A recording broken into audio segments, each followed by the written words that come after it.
自由に羽ばたいてこの希望を相談して大丈夫このままさあ私の手を取って今日という日を祝って笑って愛して光になるから鼓動鳴らして消えない傷を抱えていても眠れない筆に噛んでいても君に似合う笑顔を探す期待していてよ飛び立つ空に祈り打ち放て目覚めたい4時今は生きるんだ守れるものはこの瞬間だけ一緒に行こう私を信じて声が聞こえた未来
自由に羽ばたいてこの希望を装填して大丈夫このままさあ私の手を取って今日という日を祝って笑って愛して光になるから鼓動鳴らして消えない傷を抱えていても眠れない骨に病んでいても君に似合う笑顔探す期待していてよ飛び立つ空に祈り打ち放て目覚めた命今も生きるんだ守れるものはこの瞬間だけ一緒に行こう私を信じてこれ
自由に羽ばたいてこの希望を装填して大丈夫このままさあ私の手を取って今日という日を祝って笑って味で光になるから空洞ならして消えない傷を抱えていても眠れない筆に噛んでいても君に似合う笑顔探す期待していてよ飛び立つ空に祈り打ち放て目覚めたい命今は生きるんだ守れるものはこの瞬間だけ一緒に行こう私を信じて声が聞こえた未来へこのきらめきは誰も消せないよ守れるのなら引き金を引こう祝福をしよう新たな願いをほら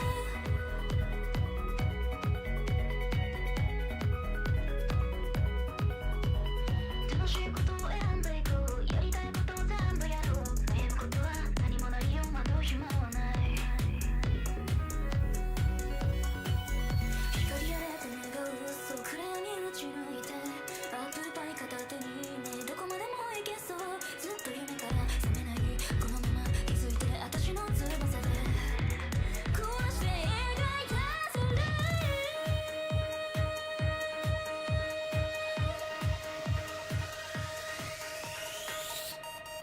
飛び立つ空に祈り打ち放て目覚めた命今は生きるんだ守れるものはこの瞬間だけ一緒に行こう私を信じてほら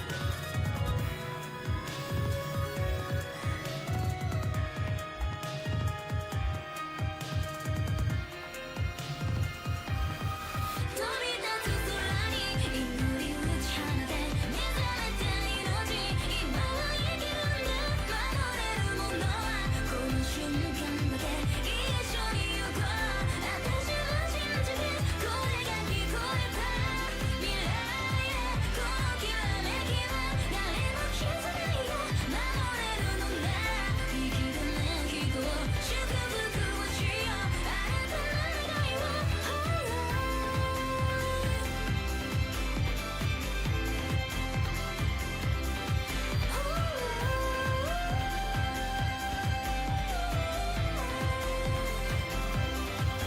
自由に羽ばたいてこの希望を装填して大丈夫このままさあ私の手を取ってほら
自由に羽ばたいてこの希望を装填して大丈夫このままさ私の手を取って今日という日を祝って笑って愛して光になるからこの鳴らして消えない傷を抱えていても眠れない骨に噛んでいても君に似合う笑顔を探す期待していてよ飛び立つ空に祈り打ち放て目覚めた命今は生きるんだ守れるものはこの瞬間だけ一緒に行こう私を信じて声が聞こえた未来へこのきらめきは誰も消せないよ守れるのなら引き金を引こう祝福をしよう新たな願いをほら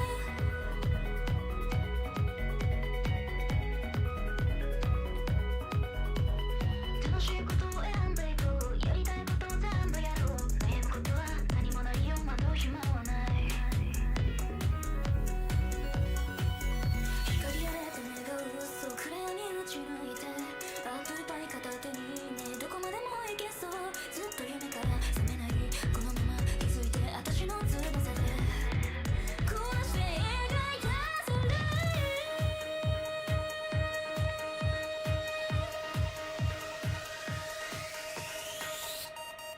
飛び立つ空に祈り打ち放て目覚めた命今は生きるんだ守れるものはこの瞬間だけ一緒に行こう私を信じてほら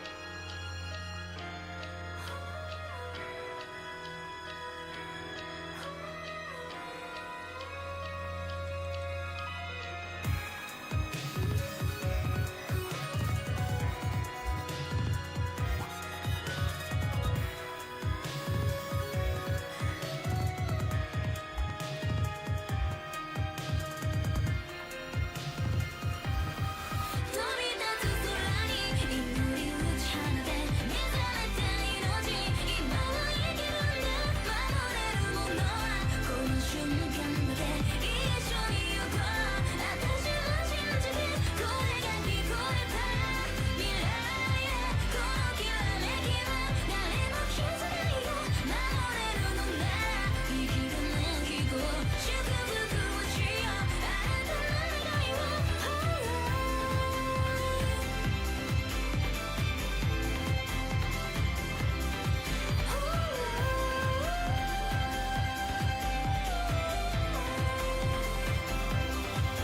自由に羽ばたいてこの希望を装填して大丈夫このままさ私の手を取ってほら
reflected under city lights. Without a care or fears, how we living life. Though the vibe's right, I wanted more. When it's over, forgot what I was running toward. I wanna chill with a familiar face, get lost in their eyes without a trace, and contemplate if anyone can see me now. Sealed lips, inner soul screaming out. Then get back to my roots and find some fertile ground. But I'm the seed that grew when concrete was all around. These streets ain't forgiving and they don't nurture much. For sure as rain falls, I rise and shine till I burn with touch. Head in the clouds, dreaming of clearer skies. Fins out the border, by the riverside. Close to home, but it feel out of reach.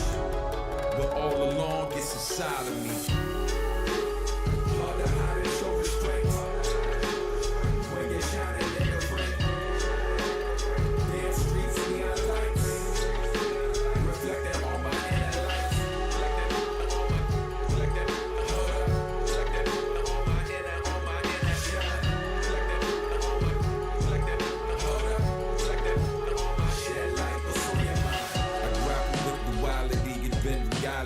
Live my dreams and make my life a non-fiction fantasy. Journaling on my tablet, writing calligraphy. In an ancient park, a stone's throw from the city street. Third eye opens as the city sleeps. Quiet the chaos, sync up with my inner peace. I'm present, reflecting on where I've been. No matter where I go, I can return again. Hard to hide and show restraint. When you're shining in the rain. Damn streets, neon lights. Reflecting on my inner lights. Reflecting on my inner shine. Reflecting on my shed light. What's on your mind?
under city lights. Without a care or fears, how we living life. Though the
lot of people want.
point in Arknight's episode. Here are some interesting changes that happen after you reach a certain point in Arknight's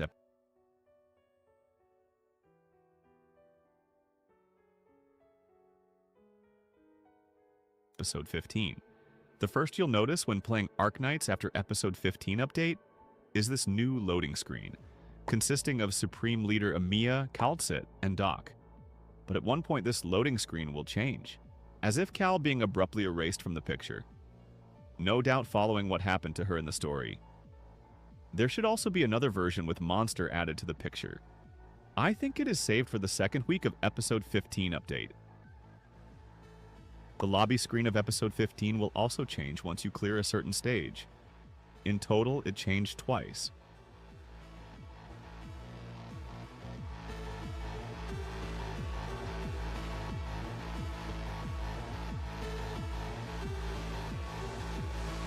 In 11. Did you notice this creepy message after clearing 1511?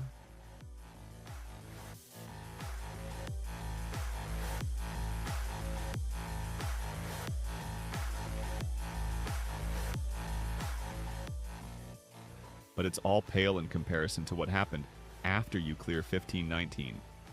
After clearing this spooky stage, now all stages in the game will have a chance to have this glitch. One is when you see the stage map preview. Then the loading screen has a chance to get this glitch. It will change the usual black background, and the text tips will also change to either one of these. Auto deploy will also change to either one of these. Auto deploy is also not safe.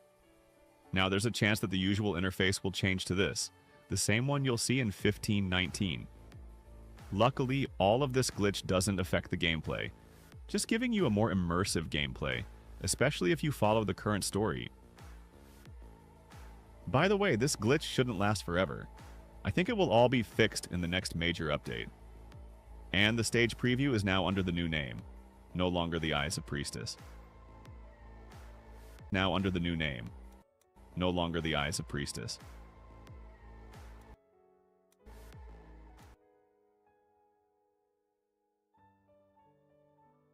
Name. No longer the Eyes of Priestess.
Things have absolutely not got better for the scumbag IRL streamer who decided it was a great idea to just go to the Philippines and harass a bunch of people, threaten to rob an old lady, and steal a security guard's motorcycle while live streaming it. And by the way, the Philippines, for any theft of automobiles, is an automatic 20-year sentence in prison. So this guy is clearly a gigabrain. But he did all of this to rack up some viewers so he could cash in while doing a gambling live stream, which was later on in that same stream. I mean, overall, there's just so many layers of irony with this entire situation, because anyone with half a brain would realize, hey, this is probably one of the dumbest things you could possibly do, but yet he was doing it anyway and welcoming the upcoming punishment because his chat was very forward about how bad of an idea this was. It's been very apparent to me that a lot of you guys wanted an update on the Vitaly situation, and there is a little bit of an update because I have been in contact with an attorney. So roughly a month ago, we had a bunch of YouTubers and articles come out claiming that he's going home, and I couldn't find any confirmation of this. So back then I didn't make a follow-up video because I just couldn't verify this was actually true. Instead, I decided to reach out to attorney Neil, who's a Filipino-based attorney who I actually interviewed on this channel previously. So as of now, Vitaly is still sitting in a Filipino jail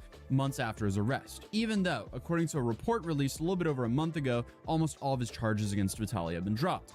According to Neil, this is not true, and simply a misleading article that's been echoed around, because he's still being held in jail after that live stream stunt in Manila where he allegedly stole a security guard's hat, allegedly tried to grab for a firearm of a security guard, ran off with the motorcycle of a security guard, and then obviously threatened to rob that older lady, and just a whole plethora of other things. The dude committed so many felonies in such a small stream that it's hard to remember them all, and that really says it all. Because you have Johnny over in South Korea at least spreading out the crime between like 120 streams. And I guess Vitaly over here in the Philippines is making it very easy for them and doing all the main crimes in one live stream. Now, he did do about like 7 to 10 streams from what I can tell. And they are looking into the other stuff that he did, including what happened in regards to him going into like a kitchen and cooking for himself in a fast food restaurant. He also crashed a tuk-tuk and also obviously harassed that surfing instructor. Those were on other streams. And they're definitely awful enough by themselves for normal people. When it comes to kick IRL streamers, that's not even wild anymore. What did make it viral was that stream in Manila, or more specifically, Bonifacio Global City, where he took the security guard motorcycle and so on and so on. We've already been through that list in this video. But if there's anything Vitaly knows how to do, is broadcast his terrible decisions in real time.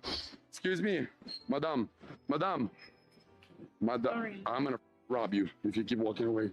I want to give you money. No, okay. No. Okay, because you got a COVID mask, you liberal. Go get your vaccine.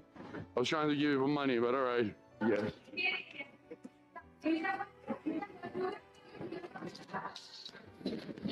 Something.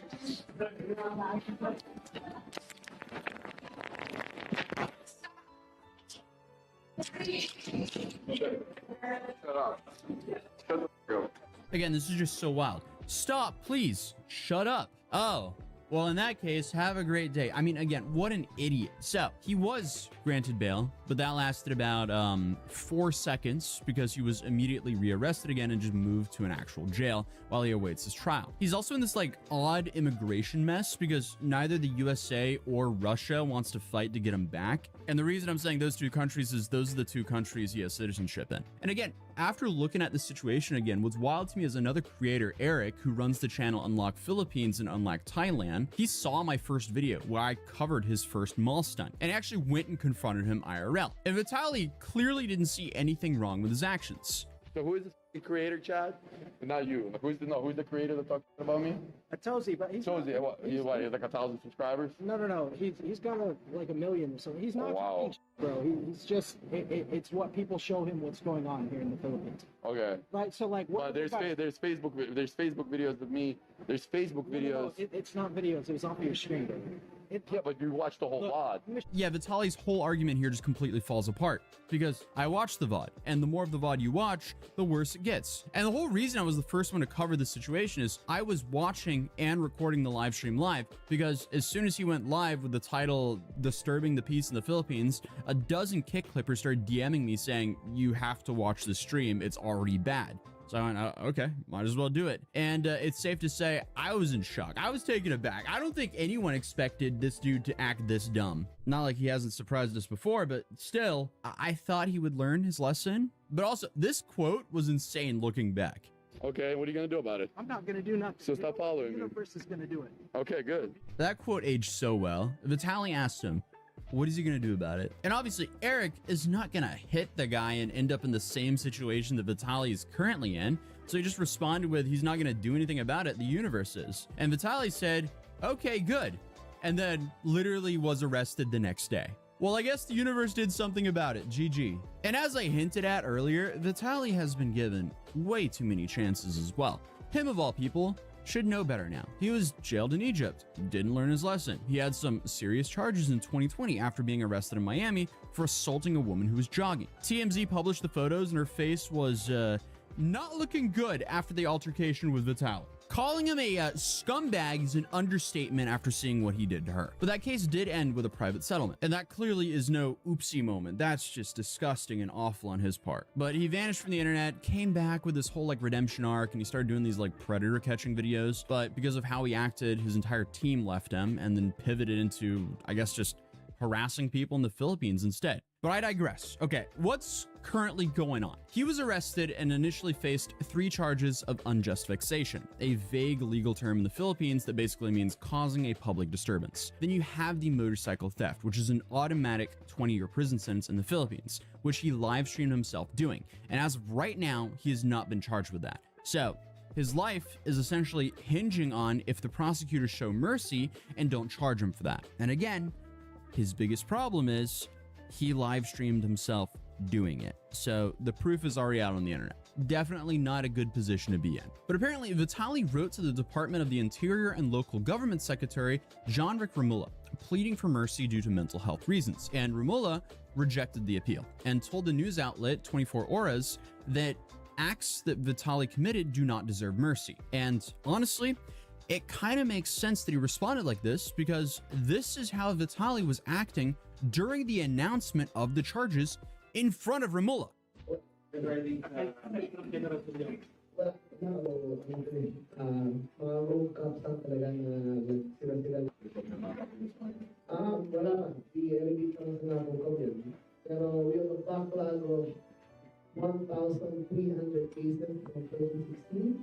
It's hard to plead mercy when you're showing up that unserious. And what's sad about this is it took him to be jailed in the Philippines to finally respect the Philippines. But also, I mean, after being thrown in jail, I think it's safe to assume that anyone in the Filipino prison system would have mental health concerns.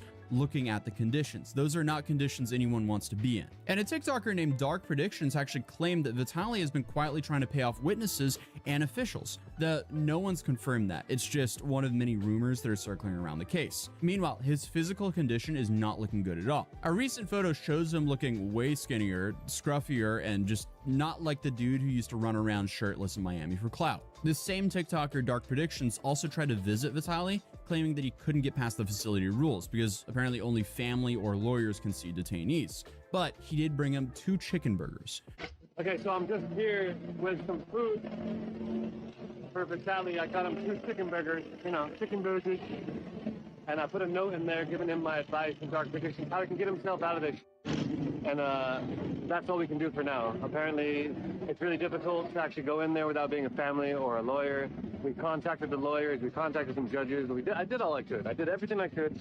Apparently, the only thing I can do now is bring him some food and bring him that note. And this got him a bunch of backlash online, with people accusing him of supporting a scumbag. And this led him to make a follow-up video where he clarified that he didn't condone what Vitaly did, but felt like 24 years was excessive and wanted to show some compassion. Which, I mean, is fair. I don't think any Westerners think he deserves 24 years for what he did there, but it doesn't really matter what people think. His problem is he did this. And the Philippines, they don't play by Western rules. If you F around there, you will definitely find out.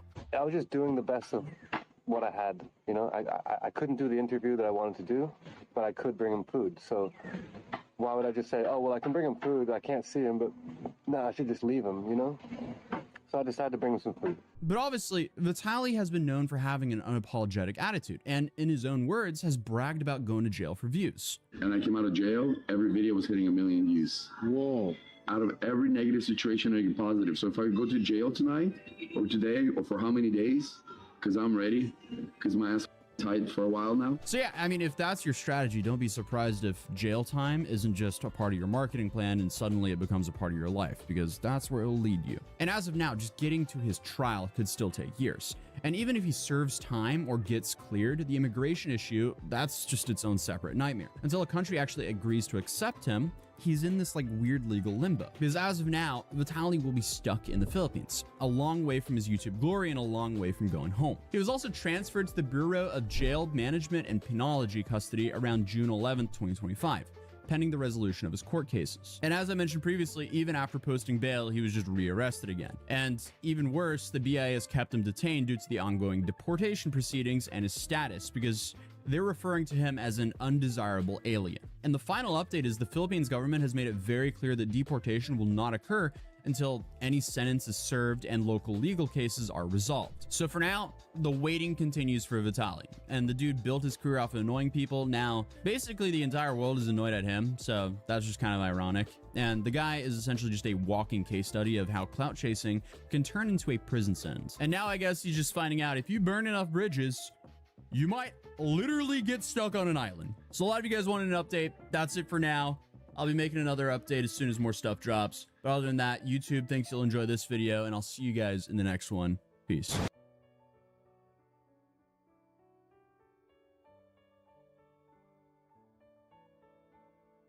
Disney's self-inflicted boy trouble. Uh-oh. Let me see this. Every once in a while, I'll stumble on a news article so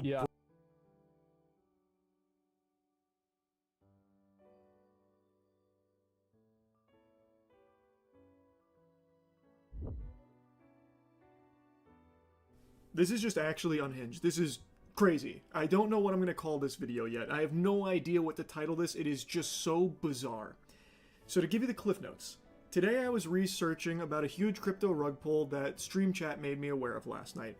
And I know crypto rug pulls are the most common thing on the planet, more common than a sneeze.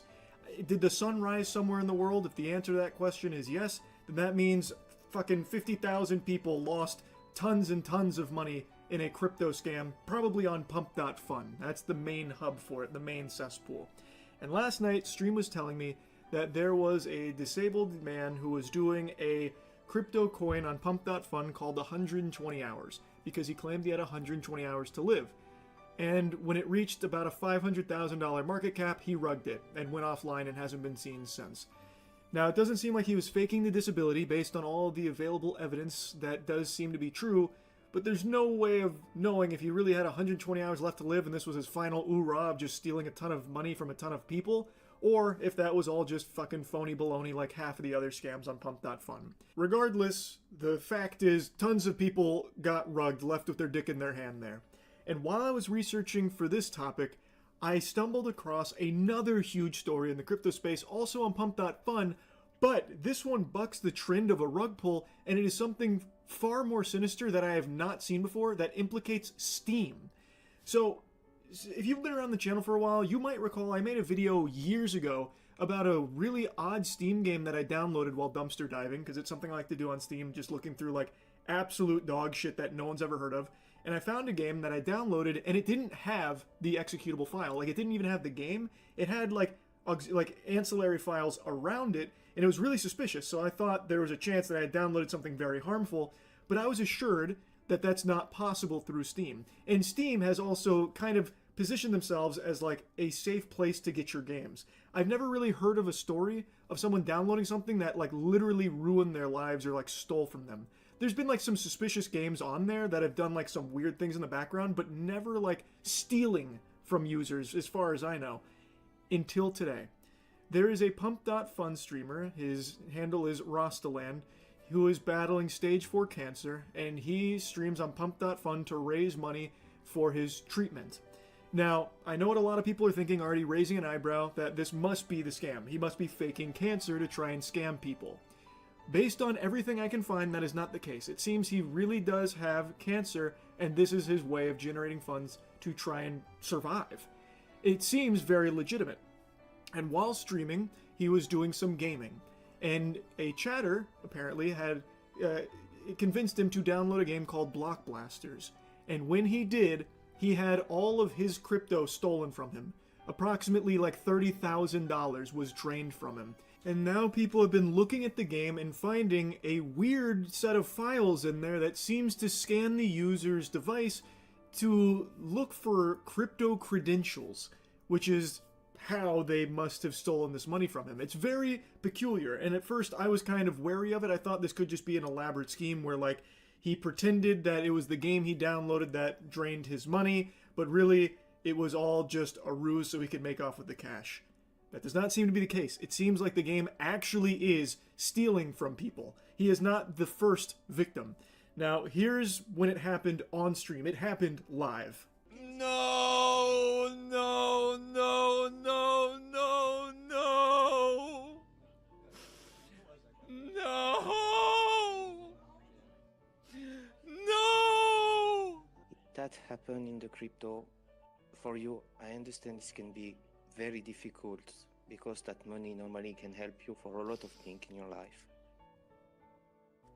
But it's not the end, okay?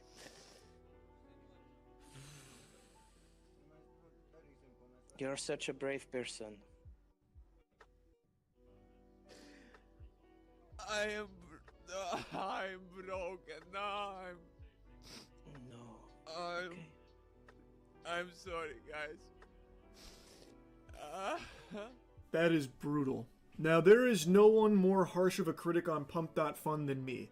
I shoot spitballs at that platform all night and day because it is 99.9% scams. I would have said 100% scams if not for this story.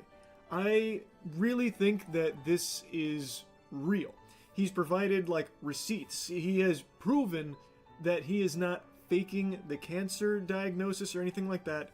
And when it comes to, like, the money being stolen here, it seems like it really did get stolen by this game. I don't think he has any involvement with the game, and someone I trust more than anybody else in the crypto space when it comes to scams, Zach XBT, has made a post about this, seemingly confirming that the Steam game is the culprit that stole this money from him as well as others. So Zach XBT kind of coming in here really solidified this to me as, like, a legitimate, like, the real deal. That's fucking terrifying. I truly didn't think Steam games could have this kind of vulnerability.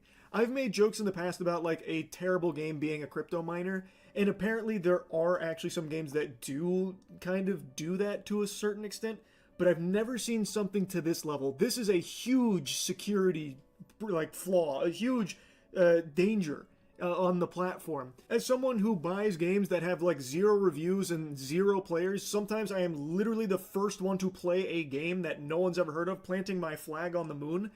This makes me really afraid of, like, what these games could have in there, is, like, you know, running in the background that I don't know about. It makes me afraid of my own Steam library and hesitant to, like, go dumpster diving through Steam new releases again, just out of the fear that it could have some dangerous files attached in there somewhere. Now, I do really want to mention this here before diving back into the Steam component. The community banded together to try and make Rostaland whole again, so someone named Alex Becker sent him $32,500 to cover what was stolen from him, and it's extremely wholesome. Everyone banded together to try and show support and try and help him out after something so devastating happened to him. And here's a post Rostaland made thanking him for it. That's super great. I'm really happy he was able to get the equivalent amount back. The scammers made off with the $32,000, and I imagine block blasters will be delisted. Nothing will happen to them, I'm sure. Very rarely do crypto crimes get punished, it seems. But I'm very happy that Rostaland was able to get that money back, that amount of money back. I am still just kind of stunned that this kind of thing can happen with a Steam game. And I know some of the games through Steam are vulnerable. Like, I remember Dark Souls had an exploit where hackers could literally remote access your computer through the multiplayer. Like, I know that kind of stuff exists. Same thing happened with Call of Duty even somewhat recently. Like, I know those vulnerabilities can exist, but this is the first I've heard of just downloading a game leading to just having your credentials stolen because of something that runs in the background on that, in that folder. I feel like this has to be something new that wasn't possible years ago, because if it was, if this has always been something that developers could do on Steam, I'm very surprised that it wouldn't have happened sooner, especially with, like, the crypto booms a few years ago with, like, NFTs and all that shit. I'm really surprised that this is the first time I've heard of it happening. Like, I feel like it's got to be some kind of new vulnerability that they're exploiting. But I have no idea. It's just pretty concerning. I wanted to put it on your radar. Crazy shit across the board. I am very happy, though, that he did get that money back. Because, like I said, it does seem like that is...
No.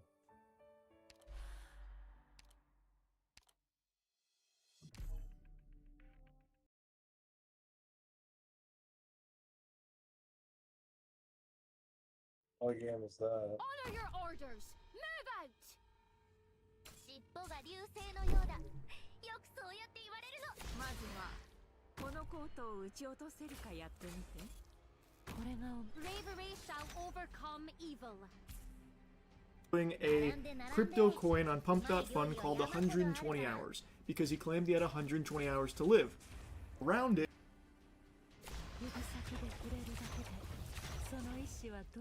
what is it called? Alien Food Frenzy. 私の爪が調子をしてくれるよ。尻尾が流星のようだ。どっかの中では恐れし魂が踊り狂うだろう。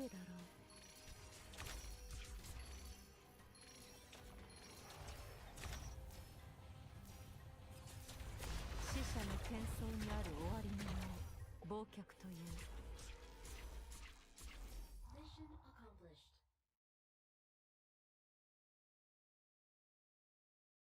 What does it do? Just like when you pay for it, it just 来るあだに積もる恨みの落ち葉なく吹きずるいろはの赤。 What the fuck? Well, it's not like I was gonna fucking play this anyway, but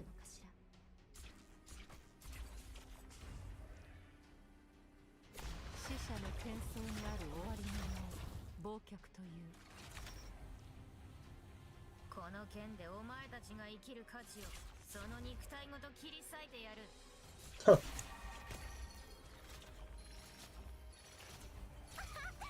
えなくなっちゃった。死者の喧騒にある終わりの名を忘却とい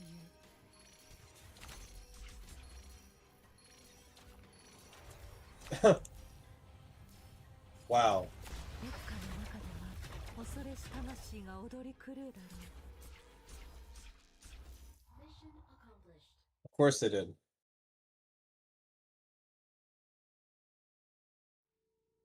Honor your orders. Move out. ターゲットが視界から消えちゃうのは嫌よね。急ぐことはないよ。黄泉への道は混んでいるからね。Yeah. That's pretty fucked up. All units, spread out. 尻尾が流星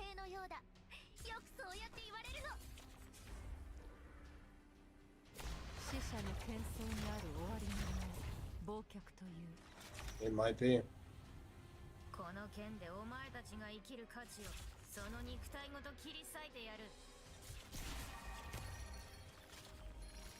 I mean, have you heard of the Indian scam call centers before?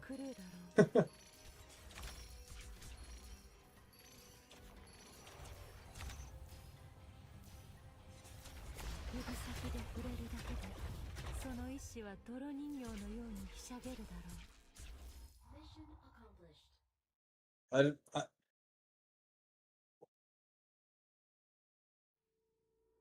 well, I mean,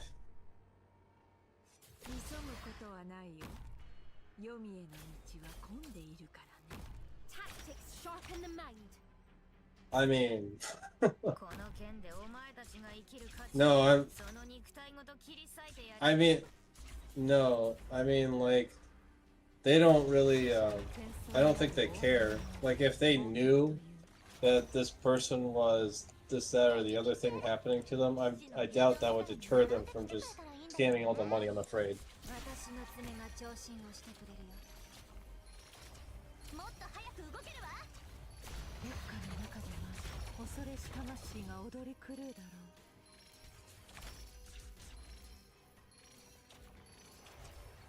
Okay. Yeah. The old...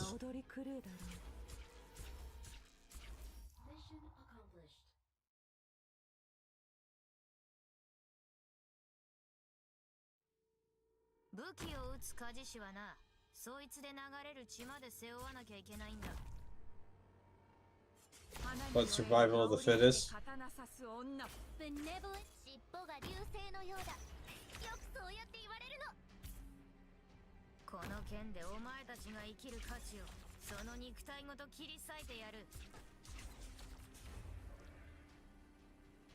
Yeah.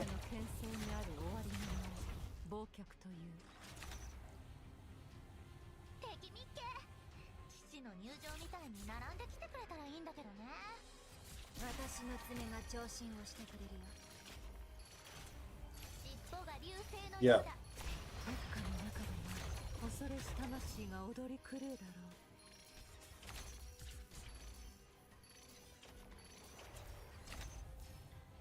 I didn't think you were, but, you know, it's all,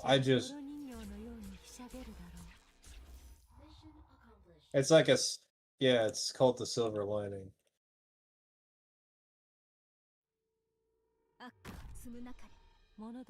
Well, you know, maybe, maybe the guy will never, have to deal with that scammer again, you know? Oh, it's, I don't know, just, trying to find some sort of, bullshit thing to say.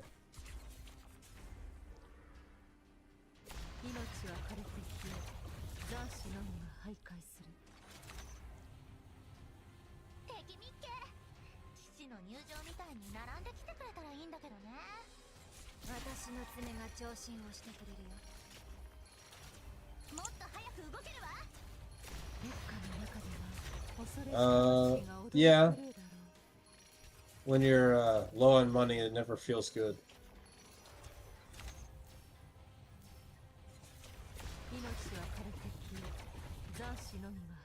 I don't want to own a cat. I already did that.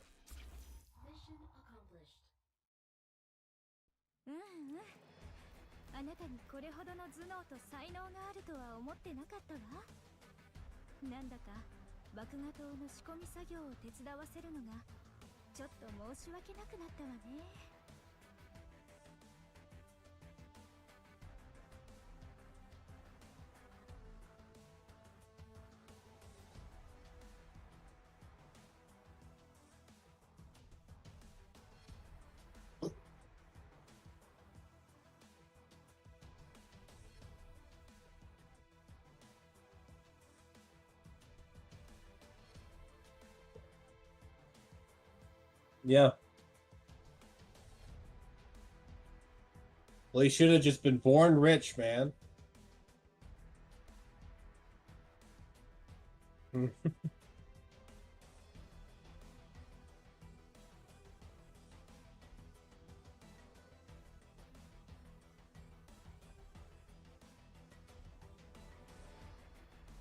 Well, I'd like to have enough money to not have to worry about money anymore.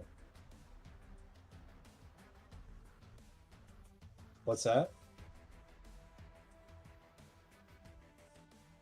I don't know when that would be. That would be my wish. The moment I don't have to think about money is the time I know that I'm rich enough.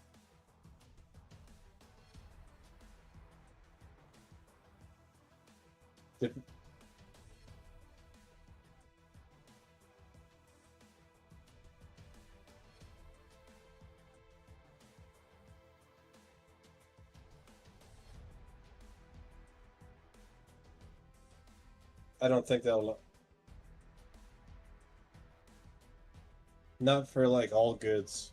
Like you can do that for like some things, but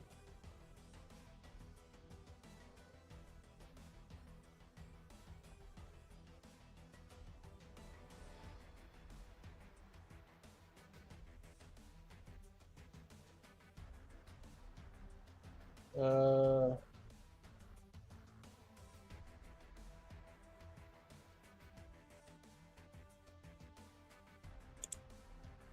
I mean, it's kind of convenient, so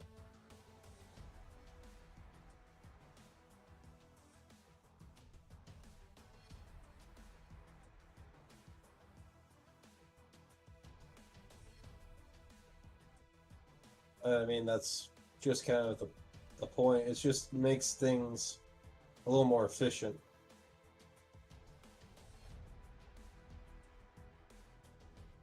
Yeah, pointless paper.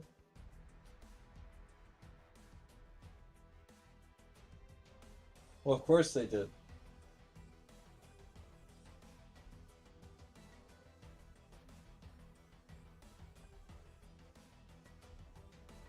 It's like that Batman you know, with Bane, where he's like, I paid you a small fortune. He's like, and that gives you power over me. You know, he just fucking kills him. It's like all he had was money. It was kind of funny.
It's not a guarantee thing.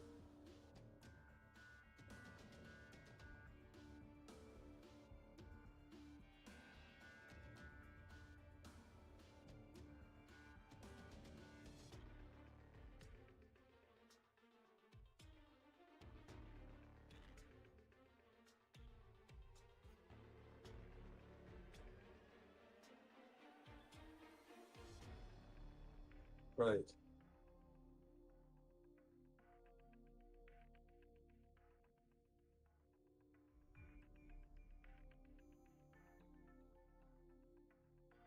Well, they've never had a reason to be grateful.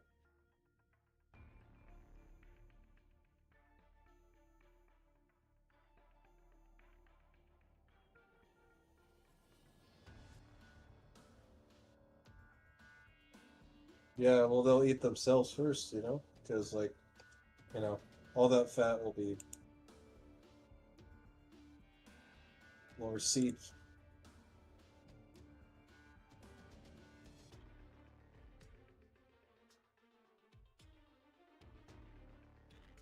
I mean, they just don't know what they have because they haven't lost it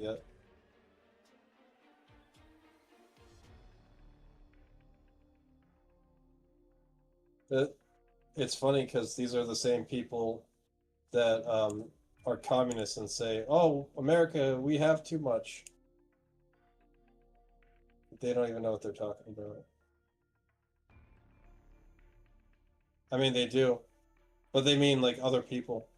Like if they have like millions of dollars, then they're like, "Well, no, it's the billionaires that are the problem," you know?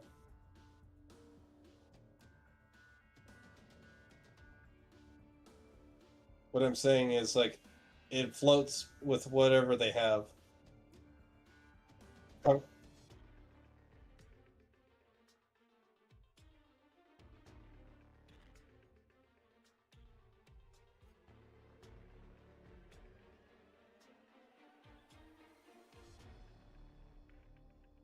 they can't.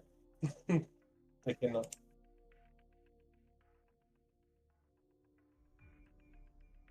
They always will too.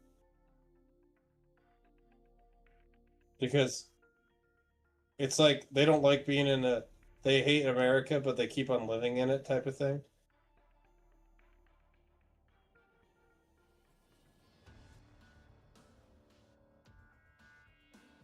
They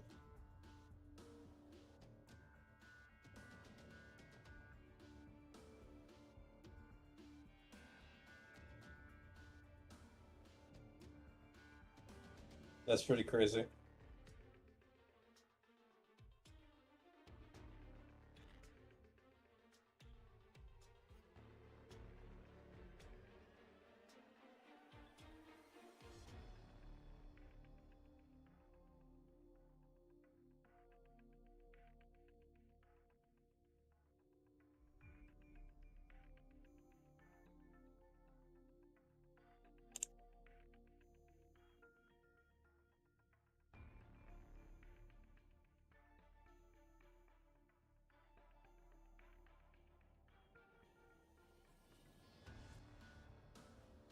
Well, have a backup plan.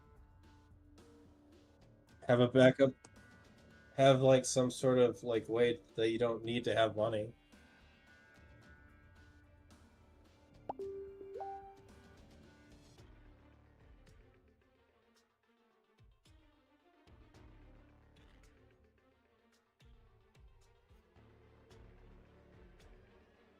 I mean, yeah, use it and within whatever range you can actually do that.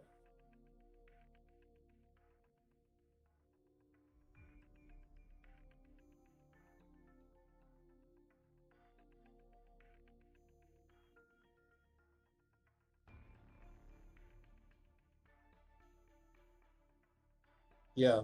Well, I'm literally, you know, I cook, so I already do that.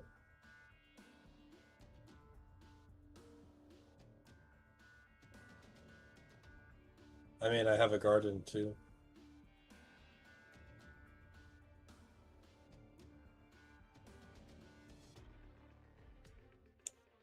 Yeah, I agree.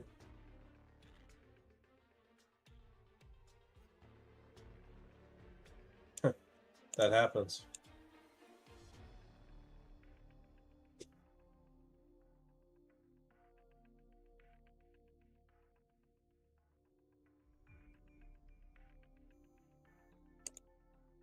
Yeah, that really blows.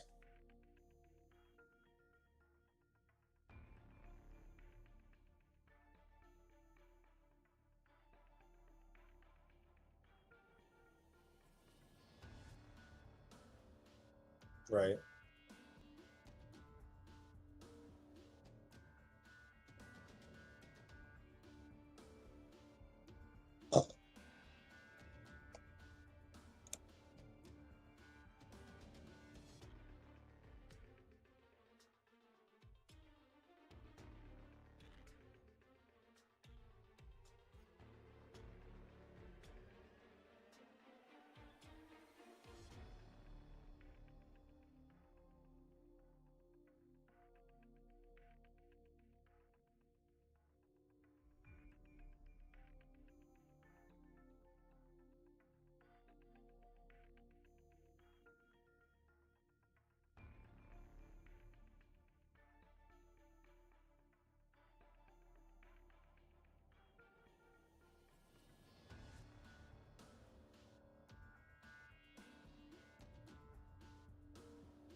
No, I don't.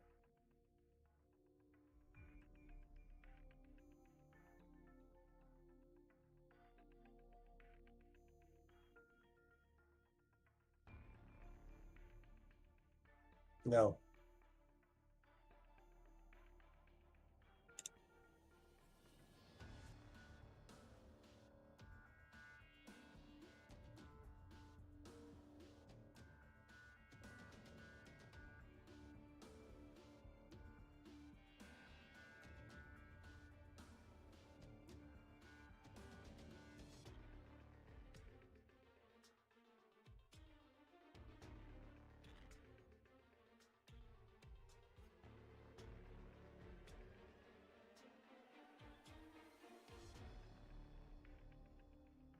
What a weirdo. No, I don't. Either. Yeah, it sounds pretty crazy.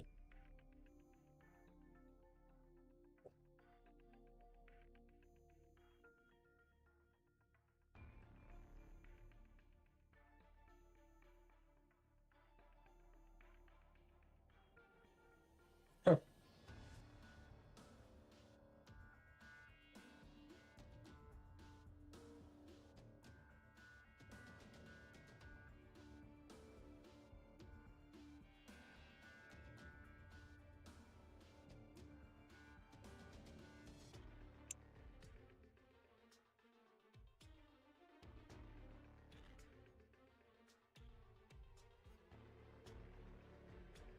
Yeah.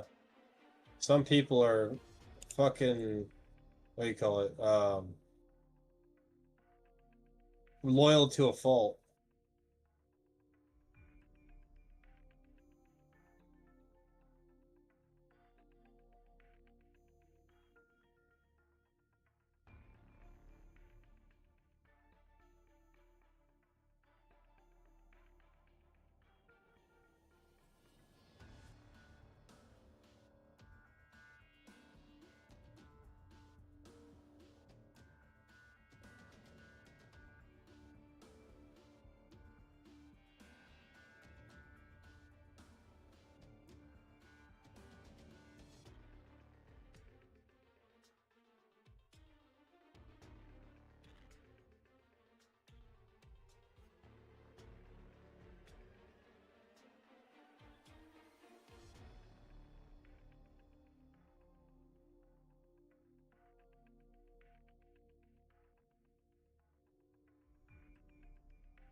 I mean, we didn't really use money for most of human history until recently.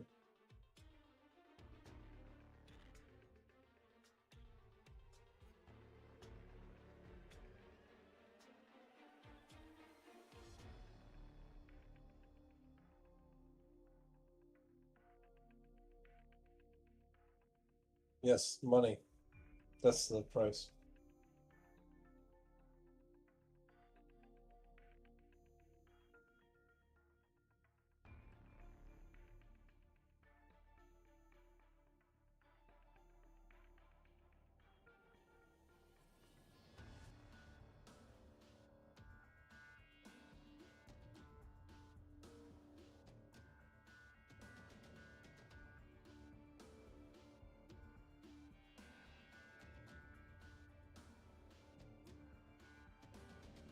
Well, it's all arbitrary.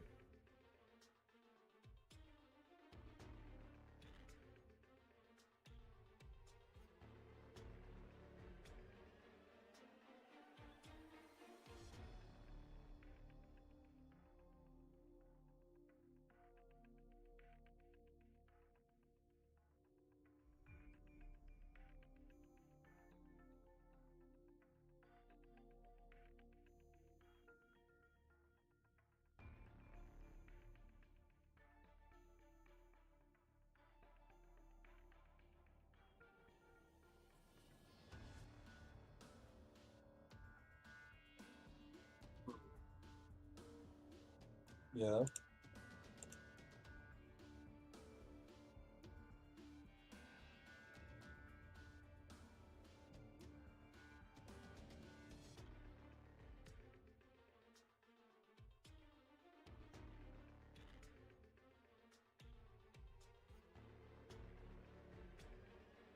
Don't you have to spend money, man?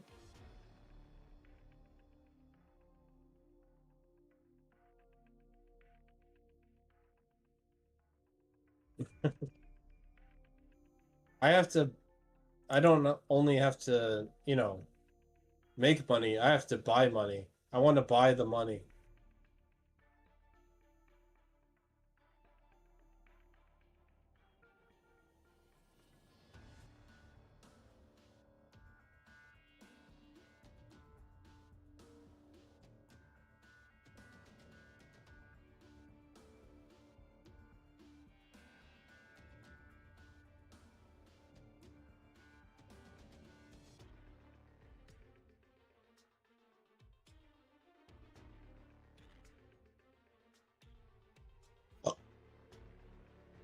I'm playing IS mode.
It's always up in the air, like what the price should be for something.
Meta has unveiled the Meta Ray-Ban display. Meta announced its first consumer glasses with a built-in display at Wednesday's Meta Connect 2025 event. The Meta Ray-Ban display glasses have a 600 by 600 full-color display in the right eye that apparently reaches 5,000 nits and is reportedly almost undetectable when you are not wearing the glasses. It's paired with the neural band worn on the wrist, which can control the glasses via finger movements, and you can even input text by handwriting on a surface with your finger. That sounds horrible, but better than nothing. Another big feature is live translate and live captions. It can apparently display captions only for the person that you are talking to, which, as far as accessibility features go, for the person that is live translate and live captions. It can apparently display captions only for the person that you are talking to, which, as far as accessibility features go, could be an absolute game changer for like literally millions of people. The glasses drop in the US on September 30th for $800, and sales will expand to Canada, France, Italy, and the UK early next year. Also, it has a rechargeable and foldable case, which is pretty cool. Meta also updated their non-display AI glasses with the Ray-Ban Meta Gen 2 at $380 and the $499 Oakley Meta Vanguard smart glasses that are marketed toward the fitness crowd, like runners and bikers. These glasses can be integrated with Garmin smartwatches and Strava. Is it happening? Like, is this the moment when you even consider them? I know, but let's put aside that it's Meta for a second. yeah, okay, that's a good put aside, because I was gonna prequel it with like no chance not from them. It's definitely getting interesting. I think we're actually. What if I told you Silent Hill F is one of the largest departures from the Silent Hill series? To me, Silent Hill was never about the jump scares. Sure, they're there, but at its core, it's always been a therapy session with monsters. James is out there stabbing metaphors because his guilt's too emotionally constipated to talk about it. And now in Silent Hill F, we've got Hanaku dodging nightmare creatures while her sanity meter drops the more she stares into the abyss. Turns out repression is a real self-care. But here's a twist. Silent Hill F might be the most off-the-rails pivot the series has seen since Shattered Memories had you filling out BuzzFeed personality quizzes. Or Silent Hill 4 decided, hey, what if the apartment was the main villain? And somehow it works. Mostly. Let's dive into the review. Leave a comment if you get a chance. We'll be giving out some copies to random commenters. Silent Hill F isn't here to spook you with a haunted house pop-up gallery of cheap scares. No, this one's designed to crawl under your skin, take up residency, and start rearranging the furniture of your subconscious. The way the game plays out and changes and morphs expectations is like playing through someone's fever dream scrapbook with the glue peeling off the pages, and somehow the newest pages weirdly looking the oldest. This isn't your usual backwoods Americana fog fest. There's no rusted hospital bed being wheeled down an alley by a miniskirt wearing eyeless nurse while someone plays a world's saddest mandolin. Instead, we get post-war Japan, a deeper biological slant to the enemies, and enough differences that it might send franchise purists into a bit of a fit. And one thing that hasn't changed, every single person you meet is always just a little bit weird. Like the guy around the backside of a 7-Eleven who asks you what time it is, but has a watch, and you have that moment where you're stuck between asking him if his watch is broken or just walking away quickly. Oddly enough, that's pretty fitting here, both for its oddity and the idea that sometimes moving on is just better for everybody involved. This is set in 1960s Japan. Silent Hill F ditches the usual Midwest meat grinder and drops us into a fictional town stitched together from the dev team's sightseeing scrapbook. They've crafted a world where the real terror isn't just that twitchy mannequin voguing in a rice paddy like they got lost in the way to a Halloween flash mob. It's a cultural whiplash of a nation caught between tradition and modern. Family duty and the feeling of wanting to be yourself, where the scariest monster might be that creeping sense that who you are and who you are expected to be are both violently incompatible. In Silent Hill F, you spend your time doing the one thing that no horror protagonist ever seems to be able to do, keeping teenagers alive. First, there are no guns, no pistols, no shotguns, no ranged crutches to keep horror at bay. F is an up-close survival horror game, and it's better for it, and a game that reminds you more of, say, Condemned, if you replace the man with a small Asian girl, gave her a -10 to swing heavy shit, and then set her on her way. Every weapon, whether it's a rusted pipe or a found ceremonial blade, feels very weighty and intentional. Swings cost stamina, dodges do too, and sure enough, that sounds a bit soulsy on paper, but Silent Hill F isn't really chasing trends. It's chasing pressure and reflecting your abilities very well until you feel the edges start to fray around you. Every fight becomes a negotiation, risk, experiment, retreat, repeat, and then saying screw this and running away. Or ducking around a well while some fleshy nightmare stitched together from unlucky villagers tries to downswing a sword clearly borrowed from Final Fantasy's Lost and Found, teaches you that size and terror aren't always equal when it comes to accuracy. And then there's focus mode that the game has, a slow motion mechanic that kicks in with a perfect dodge. It lets you get in a few hits and maybe have a respite, but it does cost you sanity, and that's something that in Silent Hill F you don't want to spend too much of.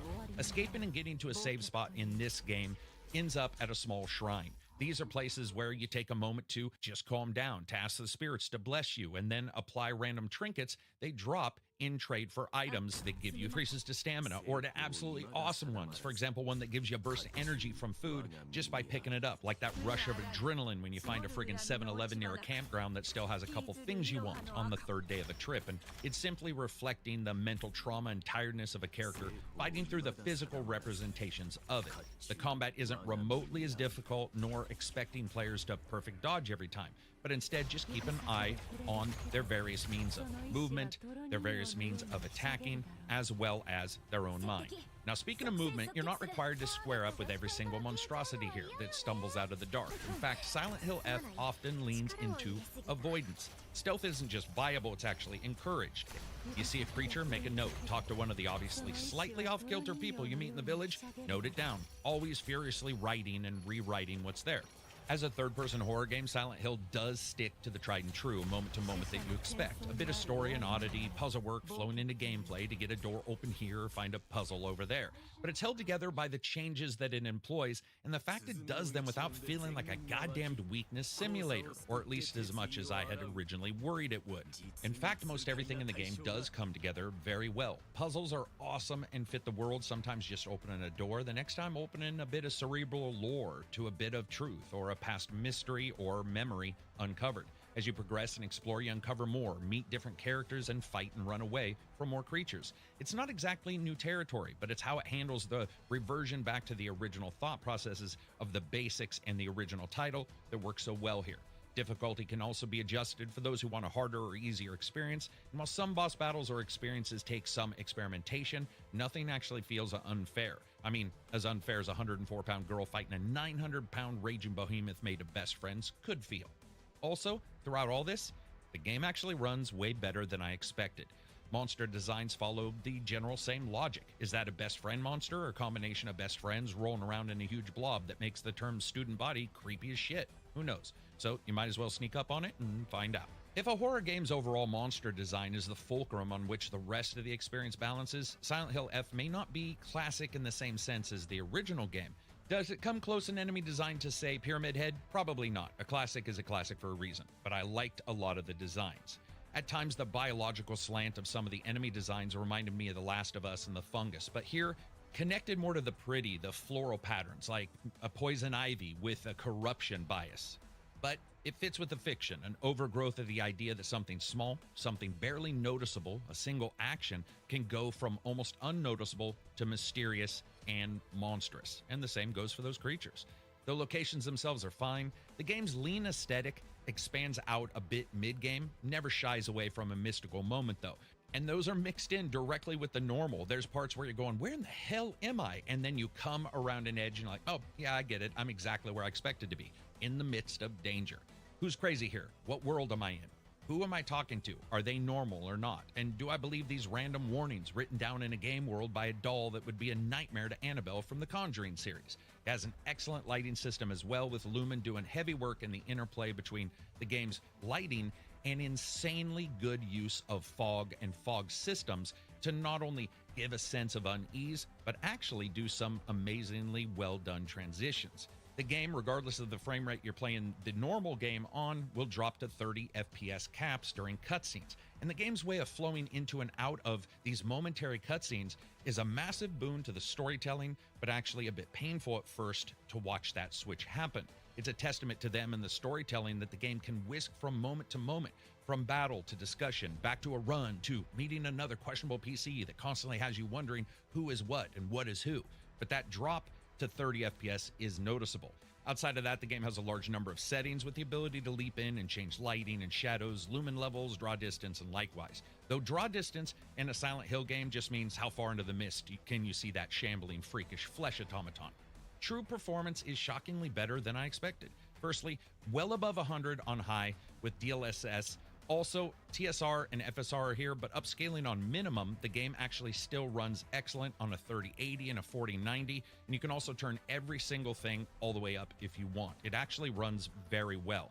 Pretty much anybody with any system, if you have something low end, you can turn that lumen all the way off. Also, almost all the typical Unreal stutter is missing from the game. Hell's Us also was able to ultimately scare the shit out of the Unreal Engine stuttering enough to get it to run mostly smoothly, and here is the same. You do get an odd annoying bump that happens in a particular scene in some fields where getting lost means getting warped back to the starting point and results in a momentary stop as the mist floods the screen then fades away. Other than I honestly don't want pretty to hear goddamn this, smooth. so I'm gonna go to What else is smooth? physical chat. The audio. I don't want to really listen to this, so I'm gonna go to physical chat. Yeah, like text chat.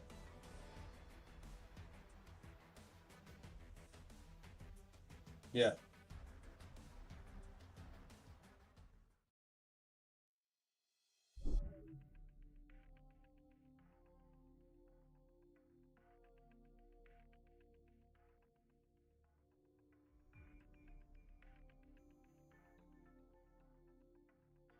Well, maybe that's something you can play.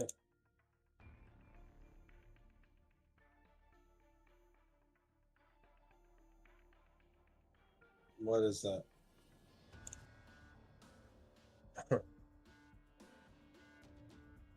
Oh, I mean, money is money.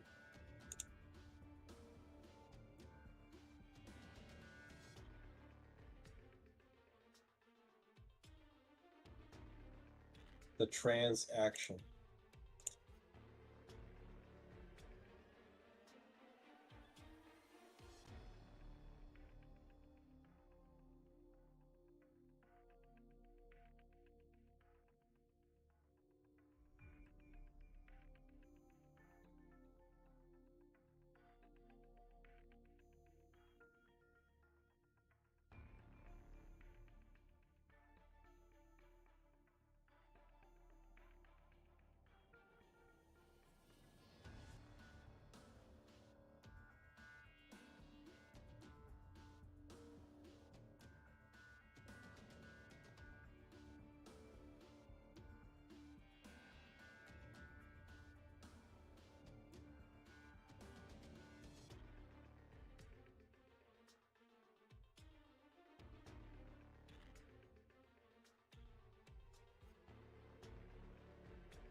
What? Yeah, I heard about that.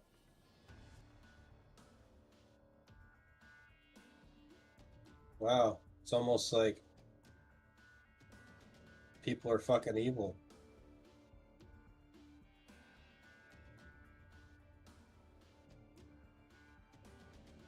Well, maybe we should throw a party for them when they die too, since they like it so much. They must love that sort of idea.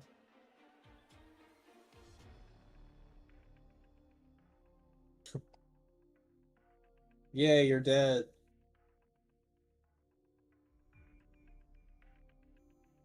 Yeah.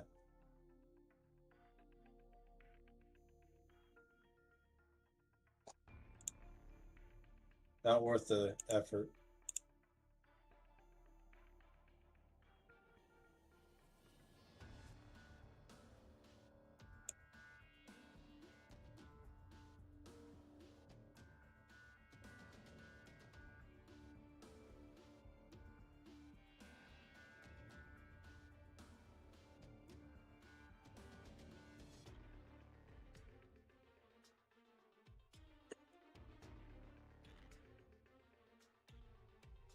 Forget you entirely.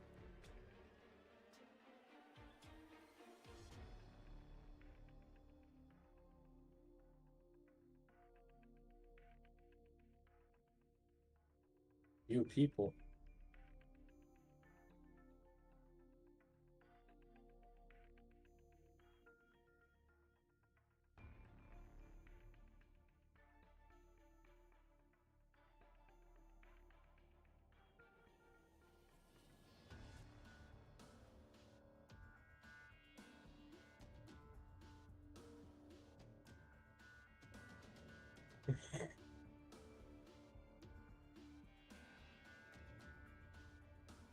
Yeah.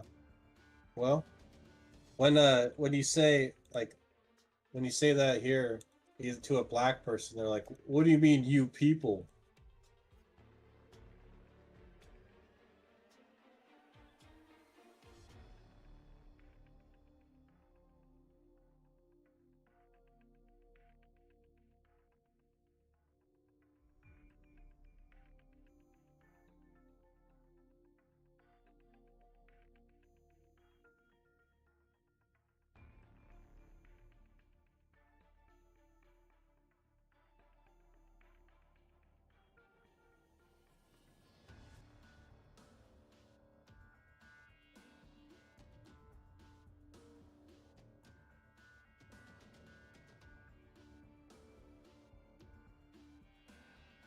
Yeah.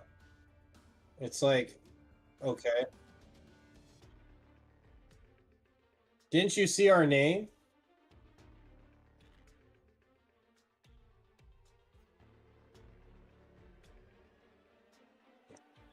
We're anti-fascist. That means we're against fascists.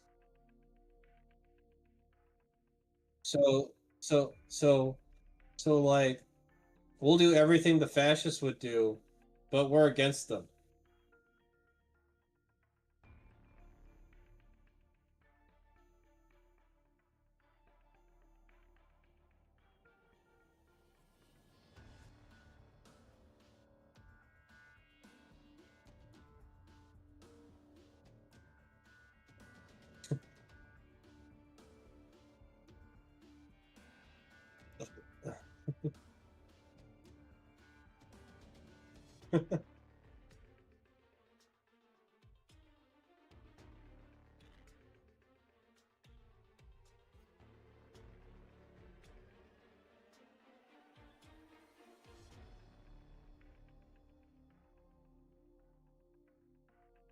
I wish somebody was good.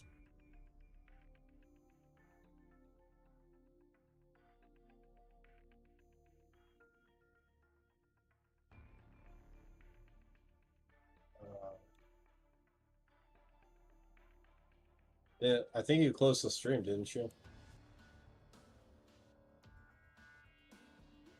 It looked like it. That's why I closed it.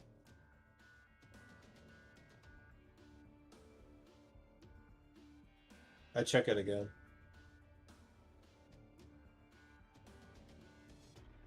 I swear to God, it dropped though.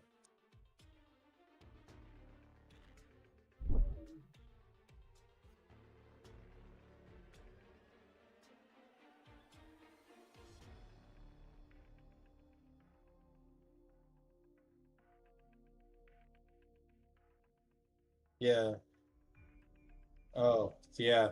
You're back online 10 minutes ago.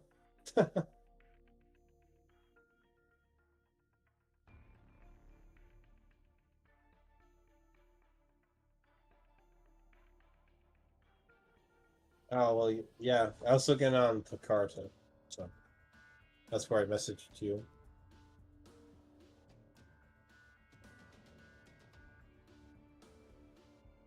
Oh my god.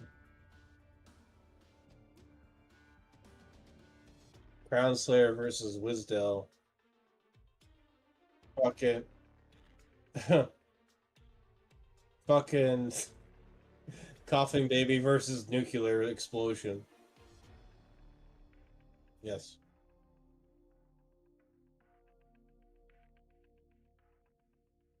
Batman? Yeah. Good luck.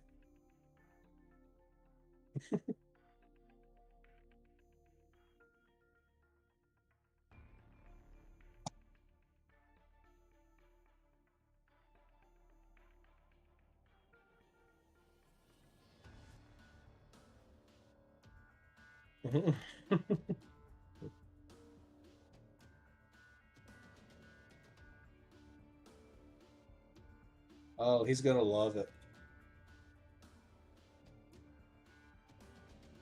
Gonna love it, love it, love it.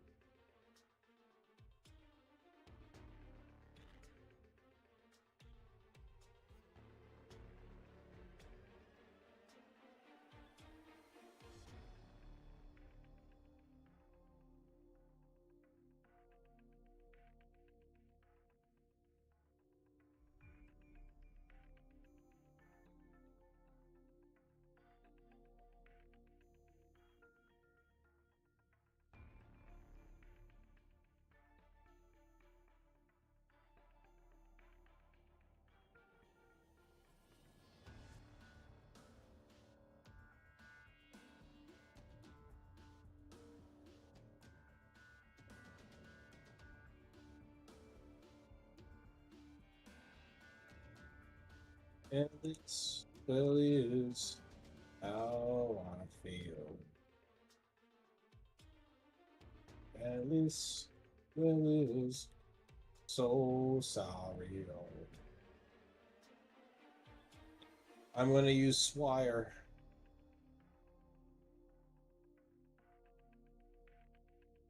Yes.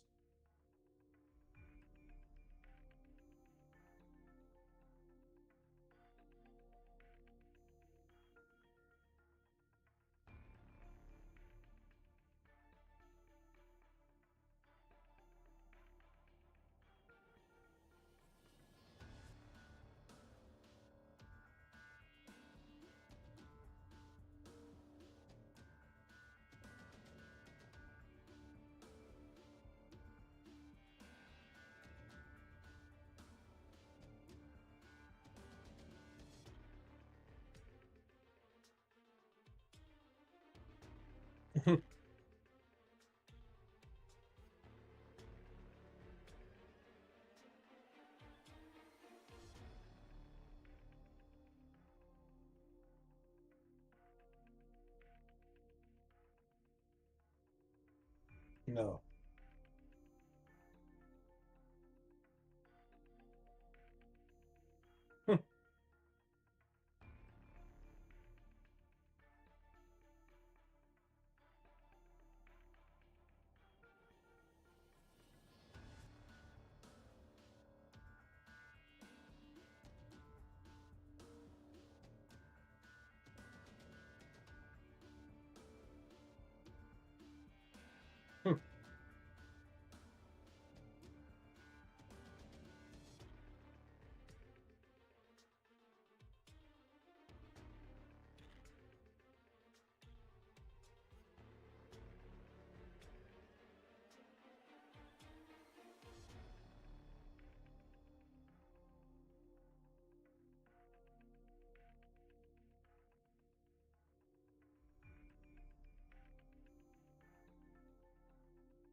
Not great or good.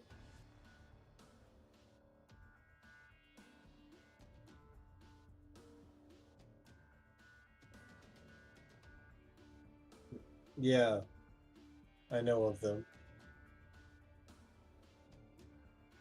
The great are good. Your good isn't good enough.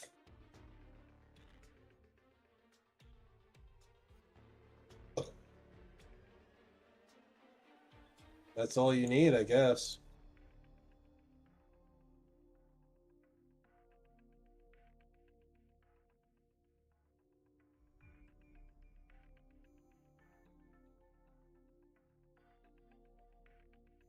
Yeah, the greater good. They did.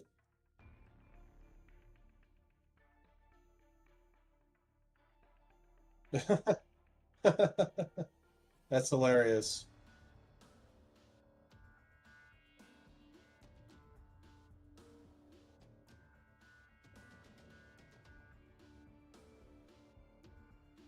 Yeah, that'd be a bunch of. Yeah, I still wouldn't take them seriously.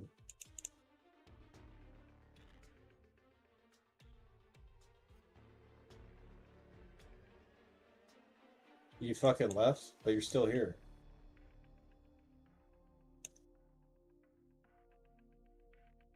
Oh, okay. I don't really consider myself right or left, but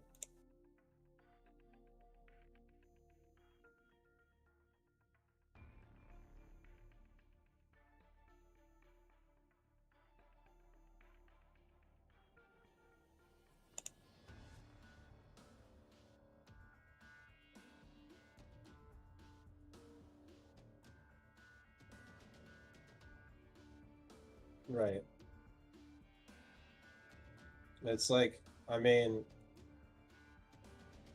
a lot of people are on the left that aren't burning down buildings and killing people and shit, so it's like,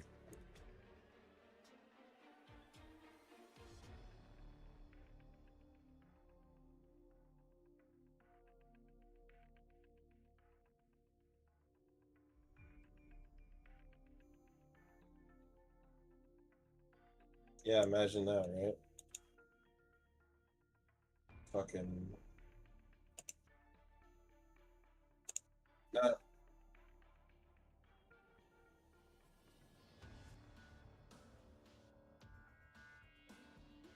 I mean,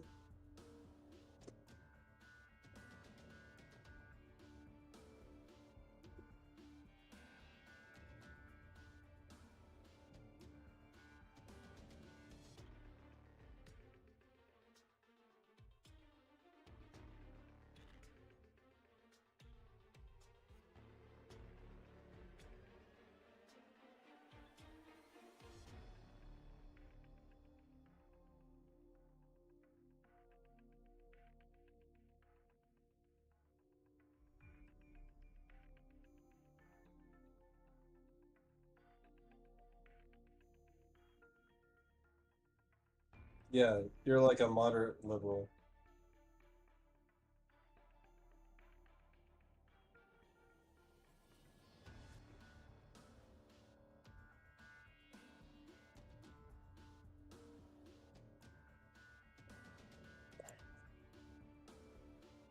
Yeah, well, that used to be something liberals stand for, and but I don't believe it. I don't really believe anybody anymore. What they say they believe in. They only believe in more moderate things when they're not in power.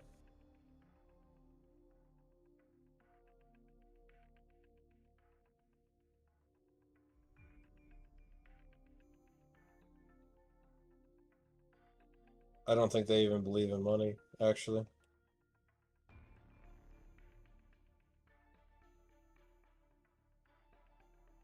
They really don't.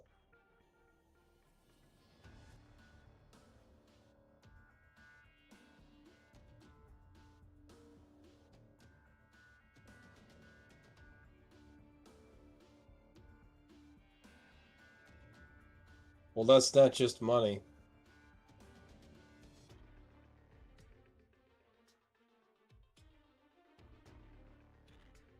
It's just control and power. Money's the Yeah, money is a avenue to have power and control over the other people.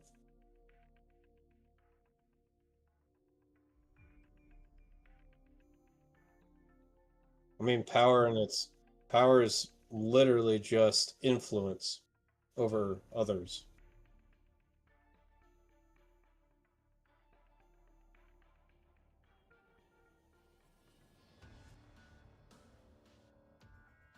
Yeah, that's why I'm saying money's kind of like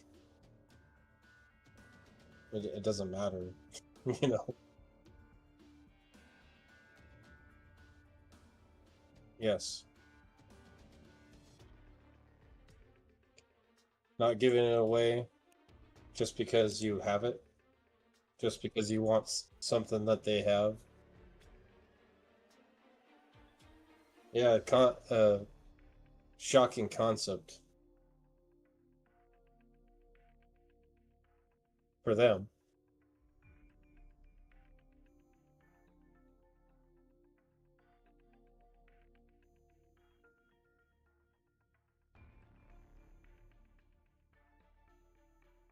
That's I mean, I see it every time I you know, do anything. Every time I wake up, they're doing something fucking stupid.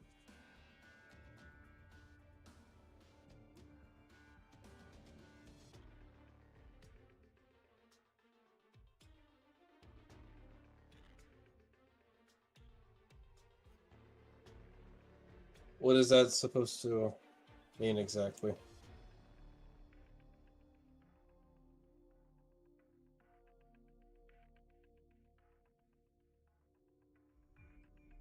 Are you talking about the recent thing? Just, yeah, holistically.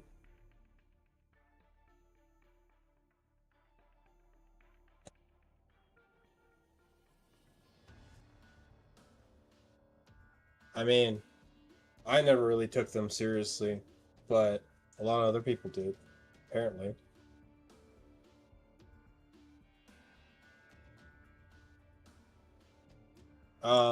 No, I'm just taking them to jail. That's what I would do.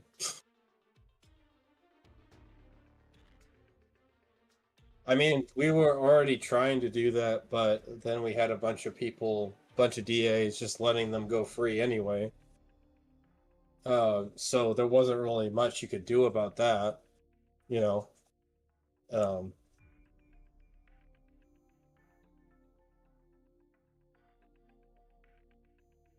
it's the only thing left. Because, you know, once you stop talking, then the fists go up because there's no other way to resolve anything anymore.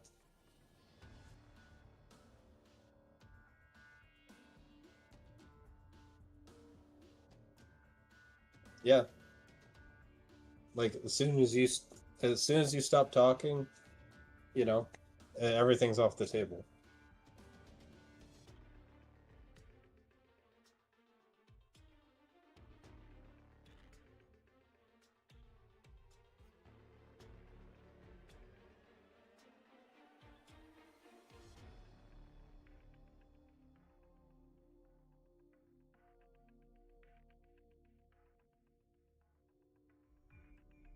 I mean, even killing to some extent, like if you're on the same playing field, we have duels over here in some places. You can still legally duel somebody to the death, like shoot it out.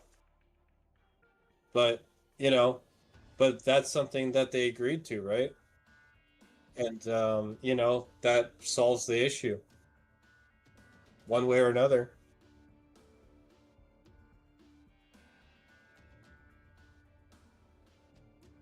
Well, regardless, I mean,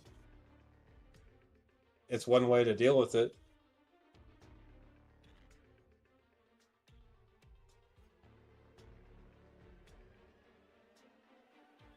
I mean, really, I don't think there's ever a right to kill another person in a, but like people still do it anyway.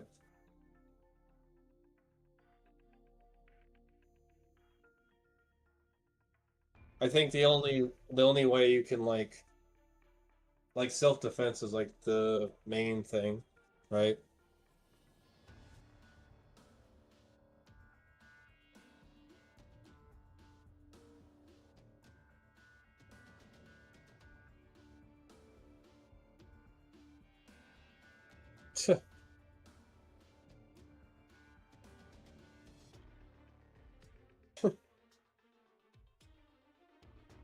Hold on, I'll be right back.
Okay.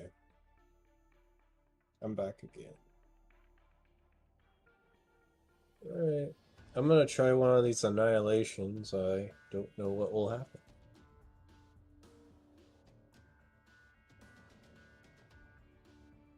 Yes.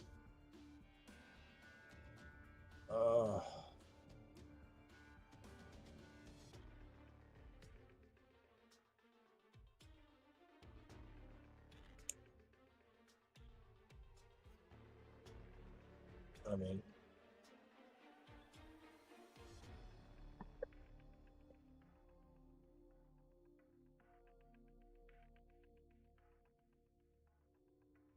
yeah.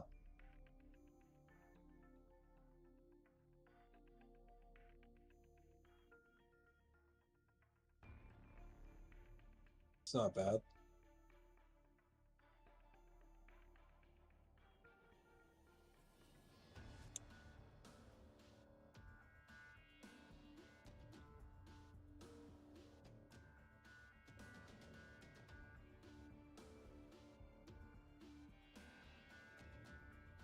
Right.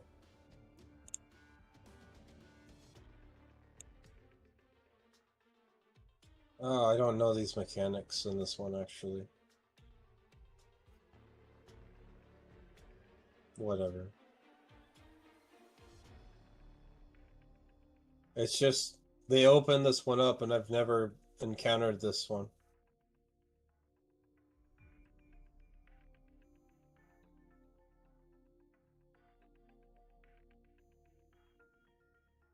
No. It's like Egyptian themed.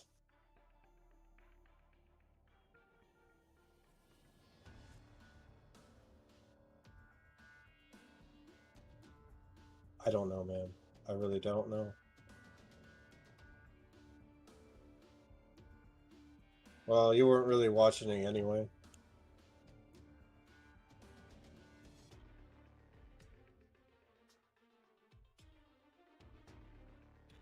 It looks like I use these to strengthen and reinforce something against a sandstorm.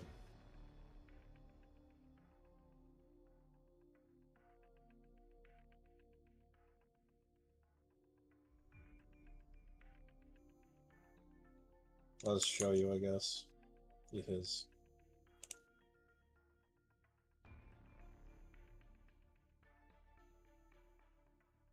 this fucking thing is like, oh yeah, stream Google Play. Why would I stream Google Play itself?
Responsibility?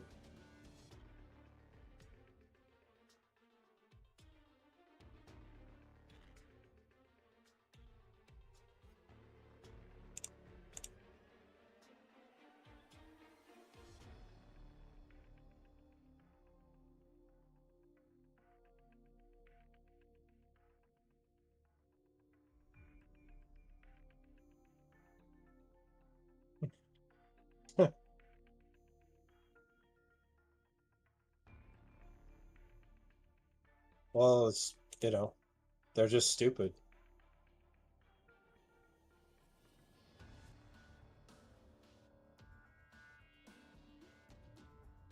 Well, I already recognized that, so.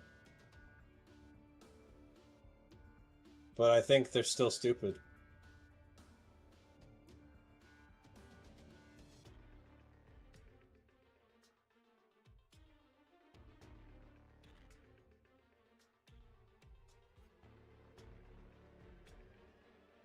I guess whoever, I don't care if the right's more stupid or not. I still think they're stupid.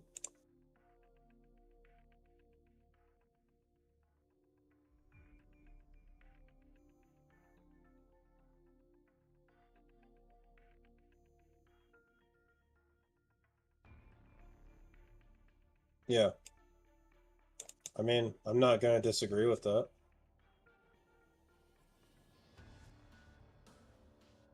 Everyone.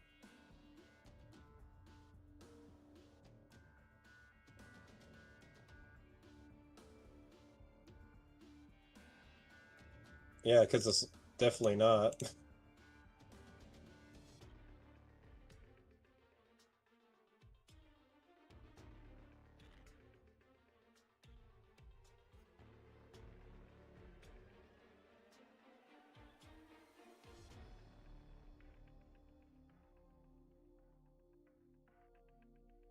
I mean, if you repeat a lie enough, you know, people will start to believe it.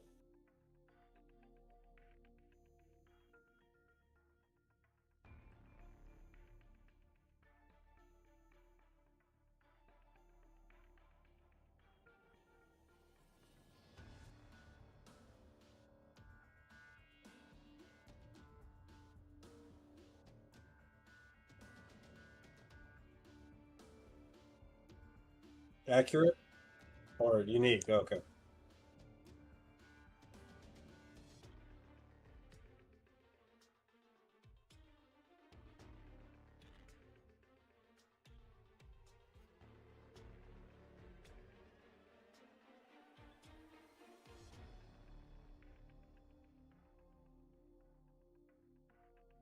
Jehovah?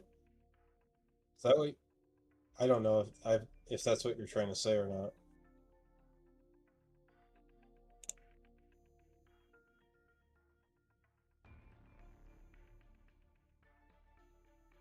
Oh, fuck. Yeah, Jehovah. Yeah.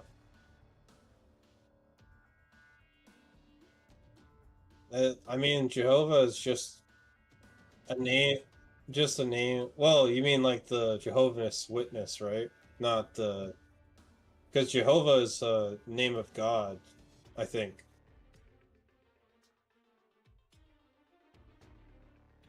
Well, I don't believe in that shit, so I don't know why you're talking to me about that, but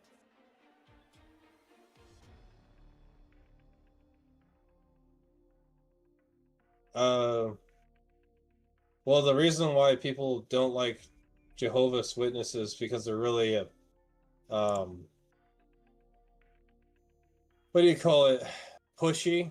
You know, they would come to your house and start, you know, talking to you like, "Oh, yeah, you need to believe this, that, and the other thing or whatever." And it's like, "Okay, I don't have to."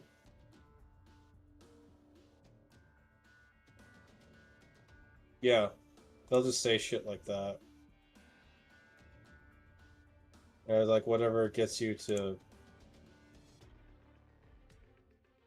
I don't know, fucking go along with their shit.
Yeah, sounds good.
Who's that?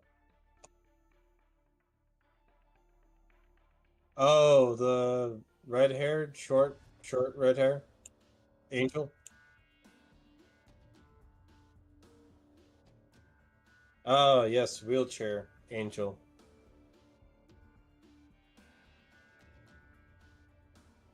Fucking ion cannon lady, Jesus Christ. If you she's really fucking good is what I heard.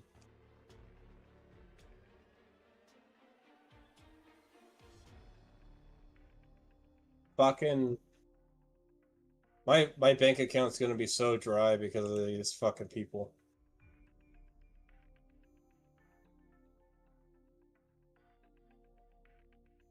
I am saving up. I didn't. There's just so many people, you know, I'm rolling for.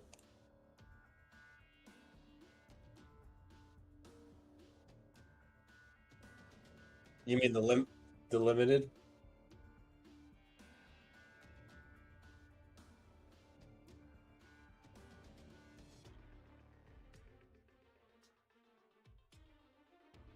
Yeah. It was funny because like um I was meaning to get this guy for a while, but I got the guy that fucking just sits there for a while but then like does his like he's a nuker. Yeah. Miner or whatever. Yeah. I got him just trying to get someone else. Yeah, he is. He really is.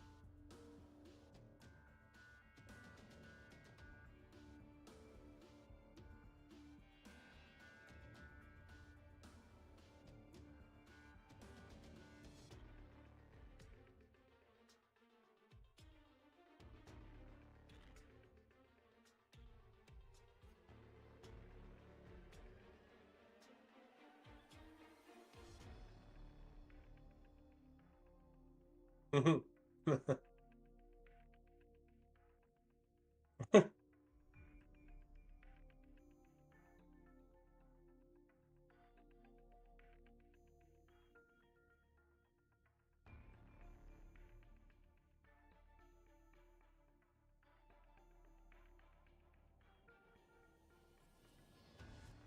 don't watch 40K. I don't know anything about it.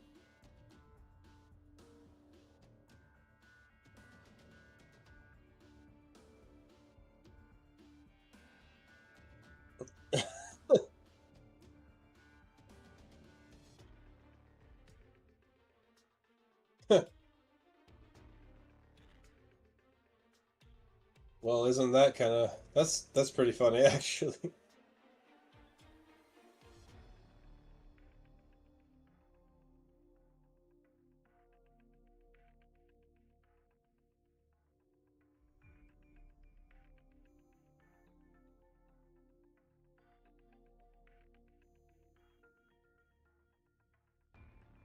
The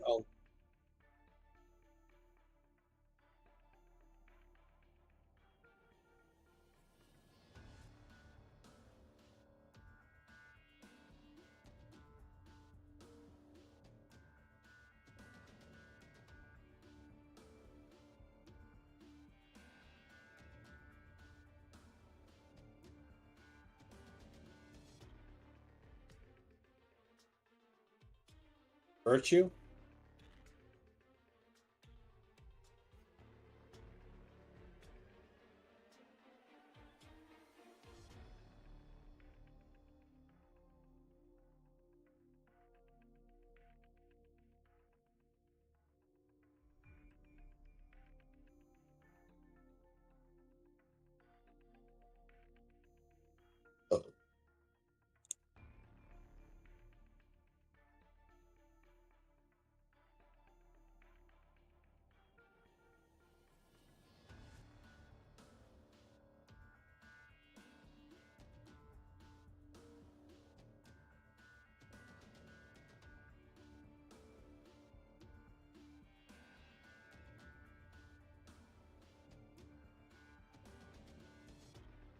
Right.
The nephew.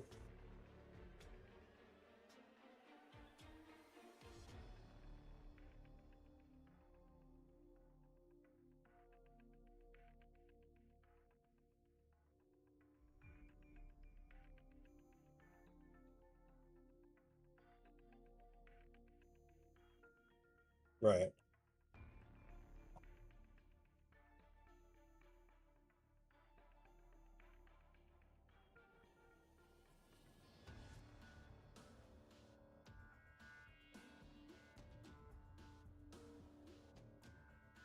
Beep beep bop bop. This fucking song. Why am I listening to this music? Arknights. No. Only cool people do that. I really don't want to be cool at all. Because it sucks and it's not cool. No. No, it's not. No, no, no. No. No.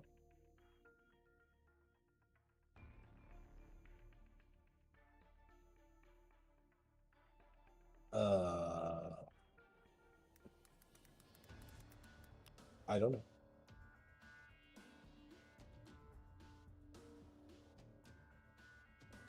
Yes, yes, yes, yes. Yes.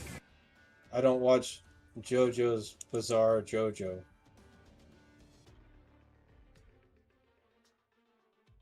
Yeah. Knowing the meme kind of sucks. And isn't cool. It wasn't a meme after all. It was me, Dio.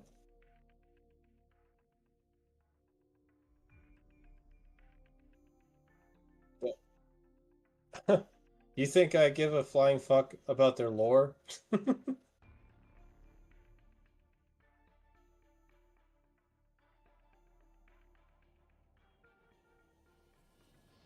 Okay.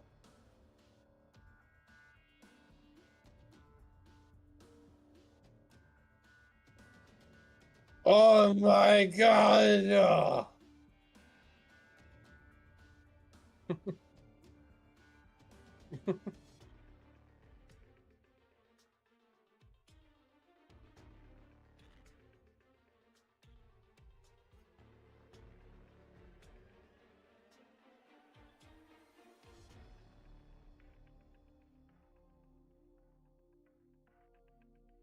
Oh, I wasn't alive during that whole thing.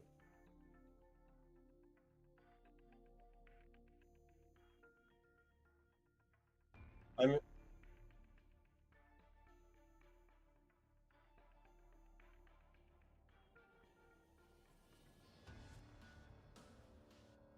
I don't like.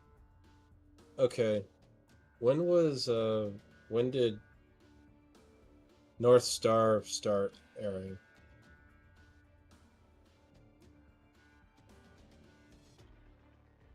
Because like Dragon Ball technically was made in the 80s, but it never made its way until like the 90s, late 90s over in the States. So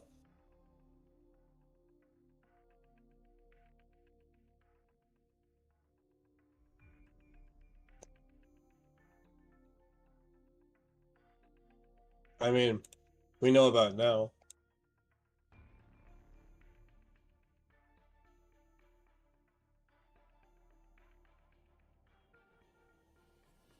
I mean, I might, but I would need like the Cliff Notes version because like I really don't want to go through everything.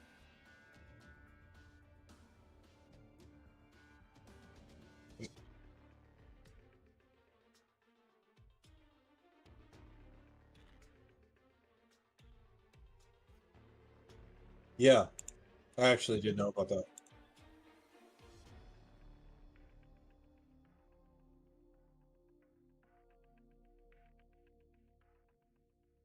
Well, they probably know it's a localization now because it's just such a giant meme.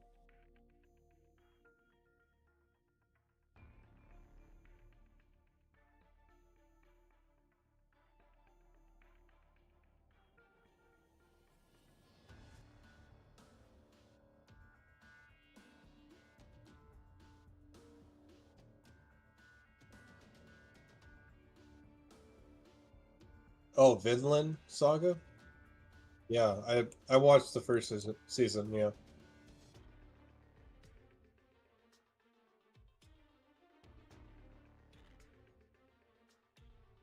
Yeah.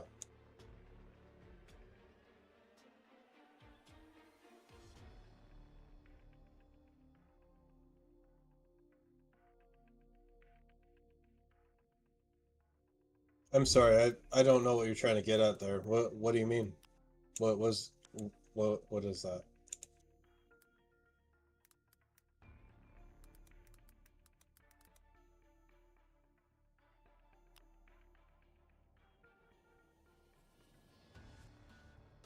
You have a link or something?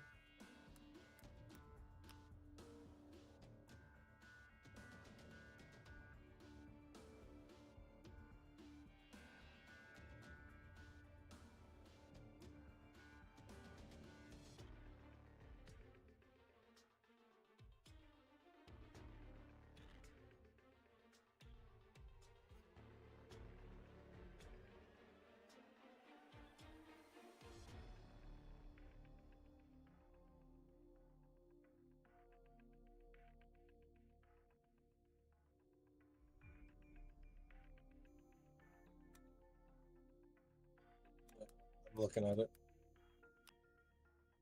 Oh my god, what the fuck is that?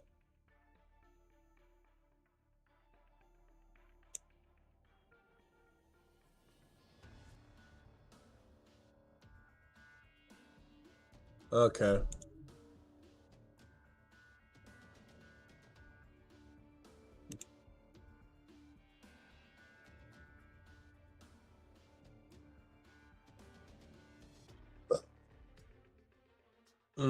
Yeah.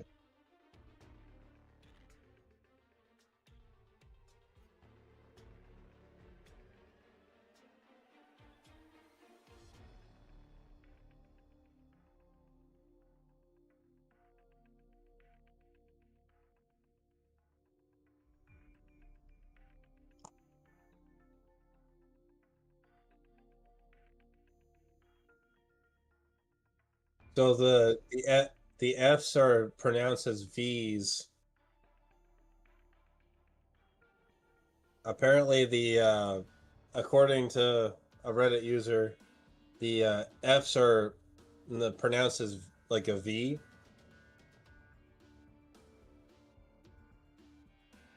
So it's like Hinvet Van Tiffel or Toffel, something like that. That's a really Nef Toffel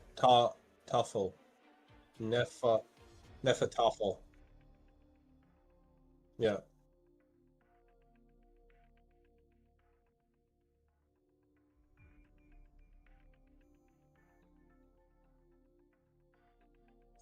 Yeah.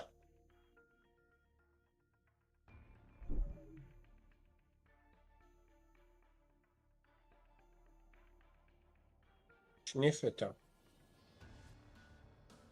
I mean, that's German, so I don't know.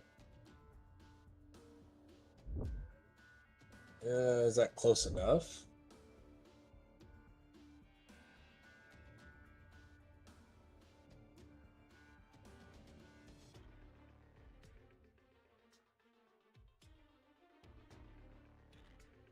Okay, so the H is silent too.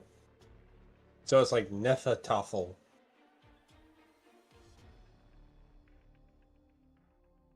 Because of course they silenced the really shitty letter in the beginning because it's really hard to pronounce, and they always do this.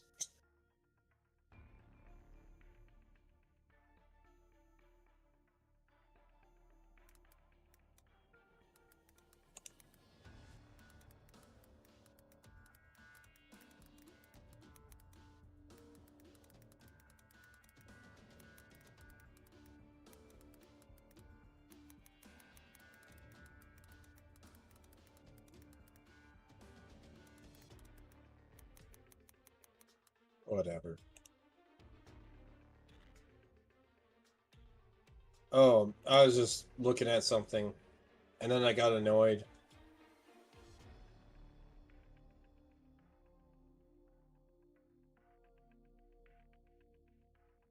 I really don't like the way it looks, to be honest. It's like there's pieces in the middle, and then there's like they're surrounded by other pieces. I just like, what the fuck? It's an ambush.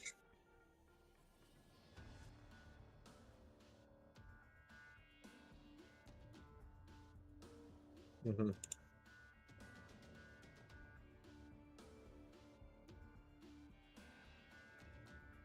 Oh yeah, it's kind of like chess a little bit, I guess. Like the English version, I guess. You know.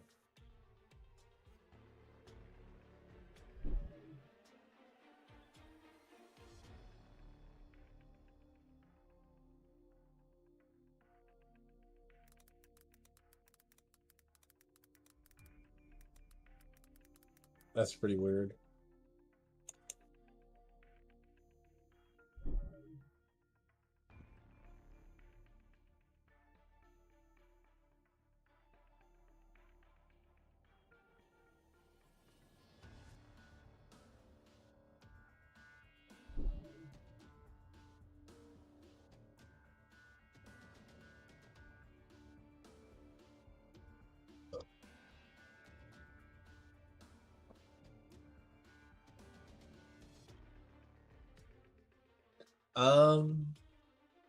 Where's the rally point?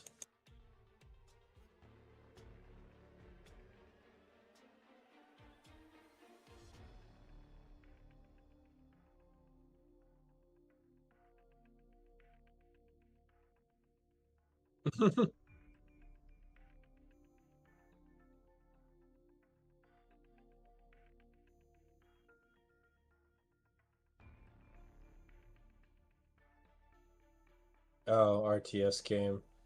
Yeah.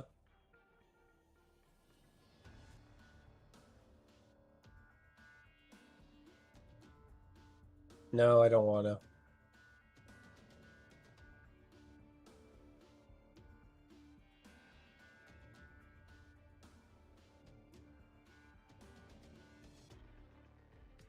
The what? The orcs? Yeah, I know about the orcs.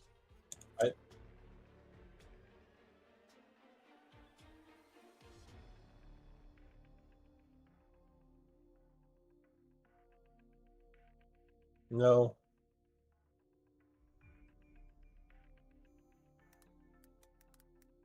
Is it?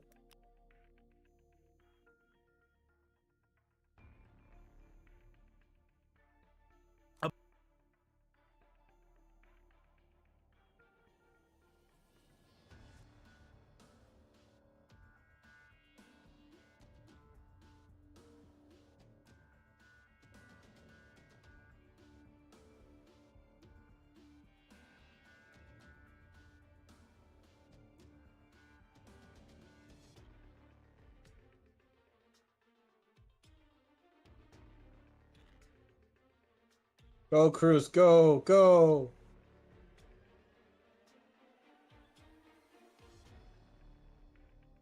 I'm doing a theme of taking both cruises on my IS runs now.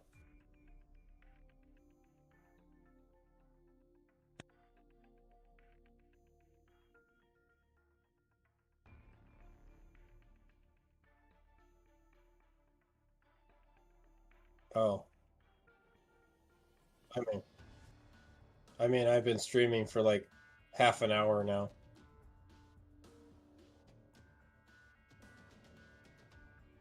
Not telling you that it's going up.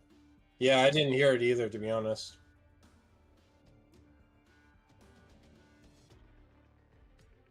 Ugh.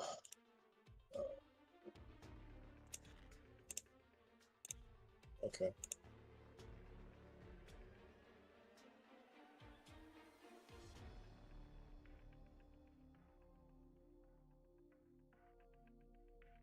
Okay, I just pressed the button. Did you hear it? Okay, well, I'm watching that. A bunch of Imperial Guardsmen, right? They're defending a spot, and the orcs just keep on. Okay. 1 minute? Okay. No, I was saying it's 1 minute. That's fine, whatever. A bunch of Imperial Guardsmen, right? They're defending a spot, and the orcs just keep on coming. They just keep on coming. They don't stop, and eventually the Guardsmen run out of ammunition with their las guns, and then the company commander has an idea. He points his las gun at an enemy, and he goes bang, and then an orc falls over dead, and then the Guardsmen look at him and they're like, and then all the orcs just start falling over them. Because they believe they've still got ammo, I assume. until a group of 6 orcs run over the hill, and they just won't fall over from all the banging, and then they hear chanting in the distance, and then as they get closer, they hear, "I'm a tank, I'm a tank, I'm a tank, I'm a tank, I'm a tank, I'm a tank." No fucking way. I think it's bullshit, but I love the story. It's a great story. No, that has to be real because that's fucking great.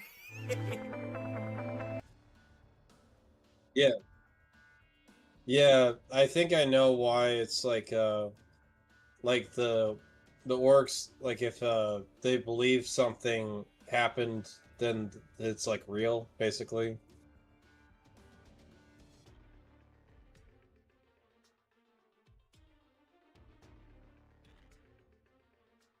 Yeah. That's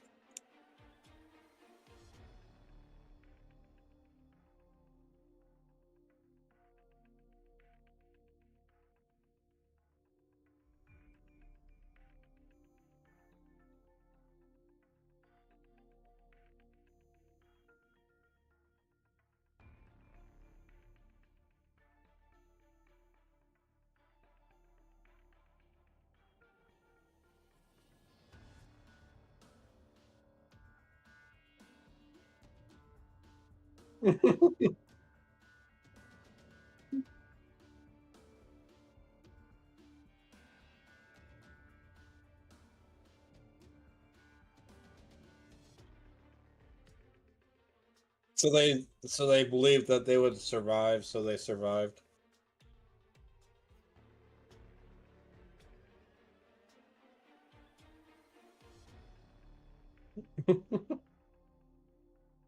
It is.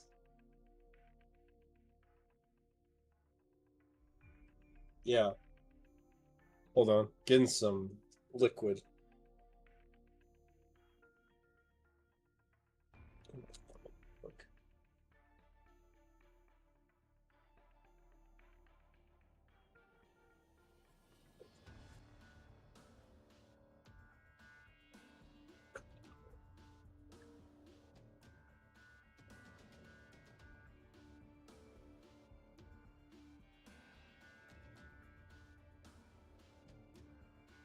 Okay.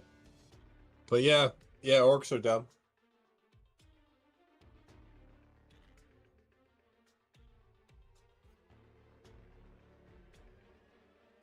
Uh-huh.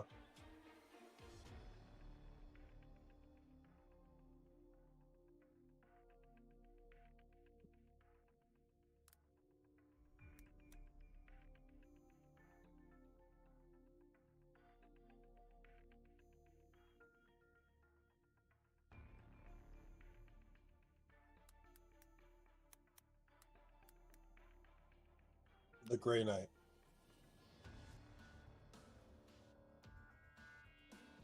Pesky demons and existential horrors messing with your hive worlds? Call in the Grey Knights, the Inquisition's own militant chapter specializing in demonic pest control. Created during the final days of the Horus Heresy.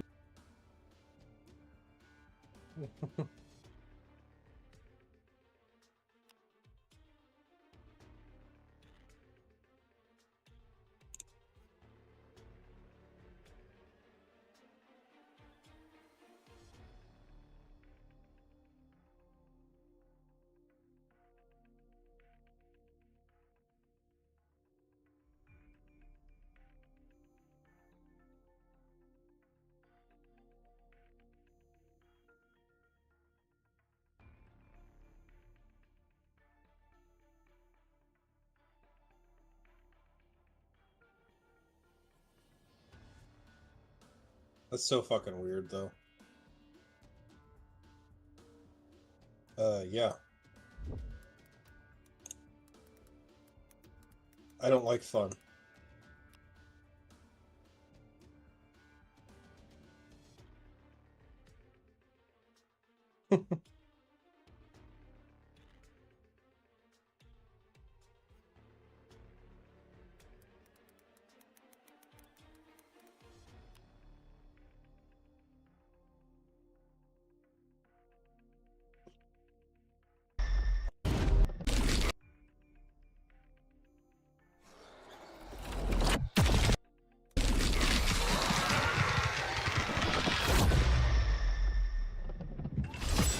Armored in faith, shielded by devotion, armed with purity of purpose. That looks pretty cool. But I don't know. I really don't want to get into 40k at all. The Emperor's will made manifest. We are the warriors of the Grey Knights, demon hunters. Chaos cannot stand against us.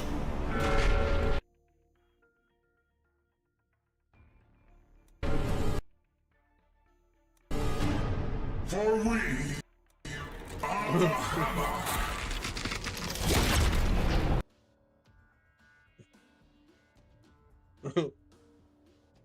It's supposed to sound threatening, right? Or something.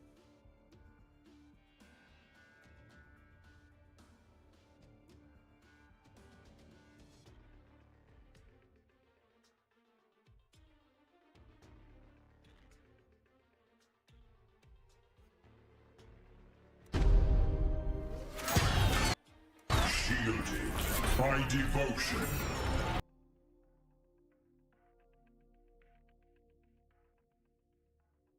Right.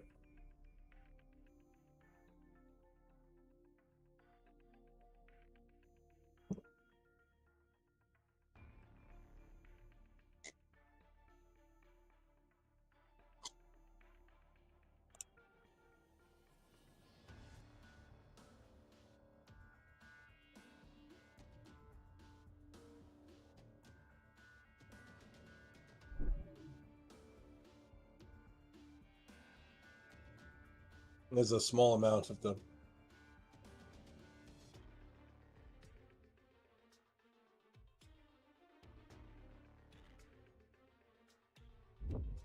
Well, that happens. Guardsman, your wife's ears are longer than most. It's just a small mutation. Lord, it's time for your charge. I like her ears. I like her ears. Lord, it's time for your charge. I like her ears.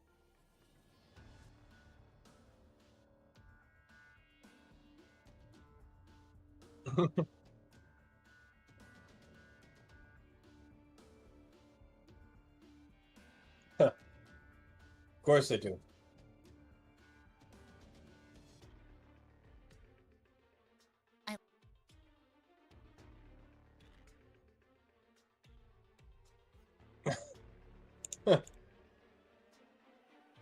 Because they're retarded.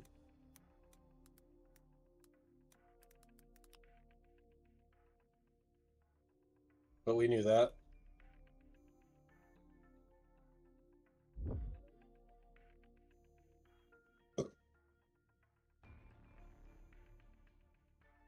Arigato gozaimasu.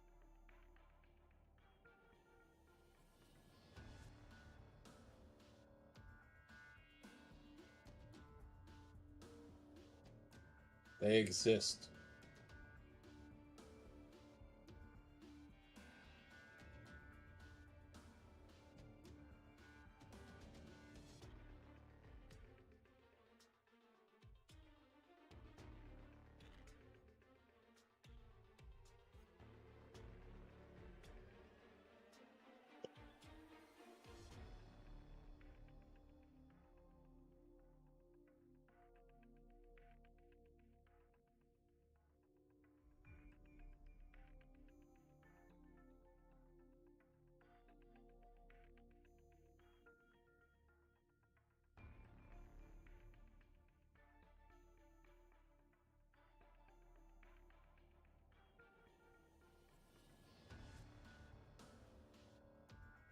Crocodile.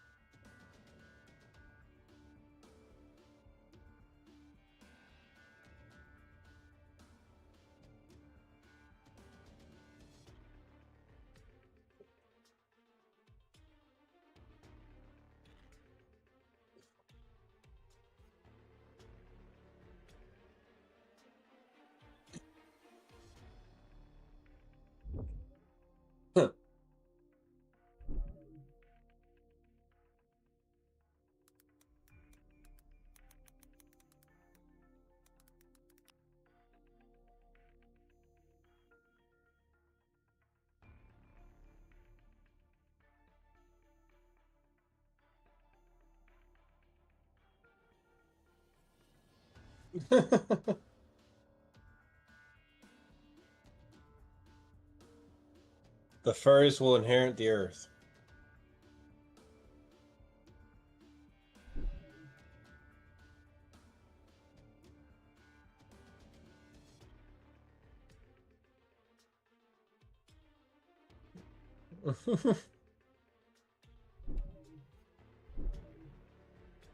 we will suffer the furries to live.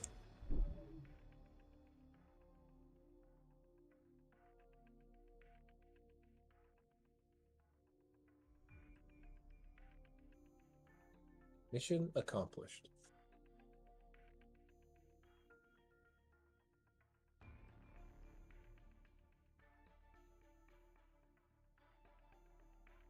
I'm not even gonna pick a supporter because I don't have a supporter. I have one that I haven't built yet that I just got. The only 6-star I've ever gotten in the supporter category.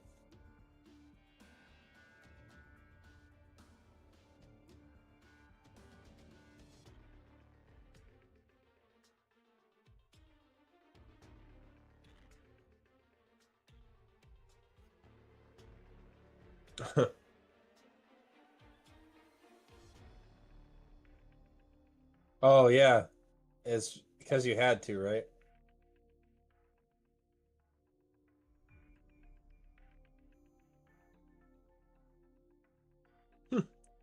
Communist people.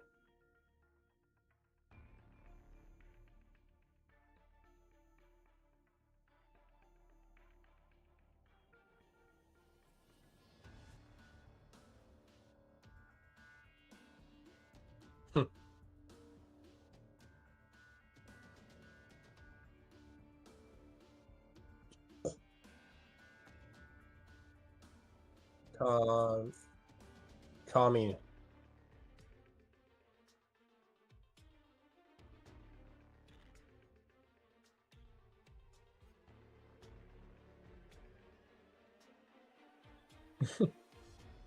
Yeah, right, right.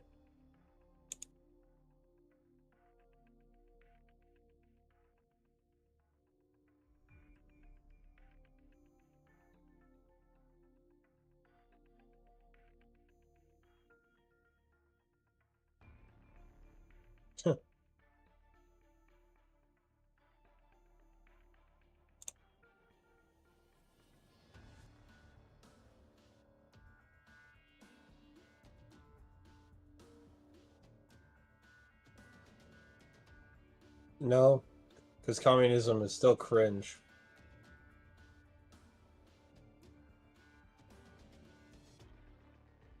Cringe for free. No.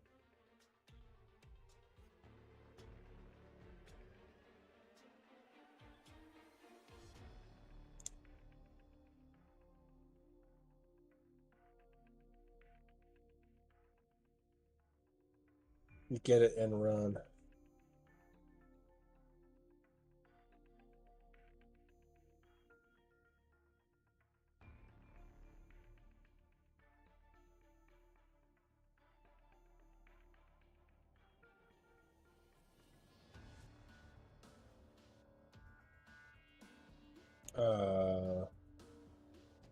You say run?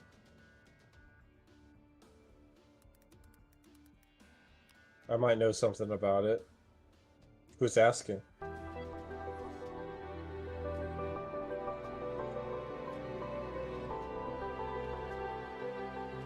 Uh...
I don't know.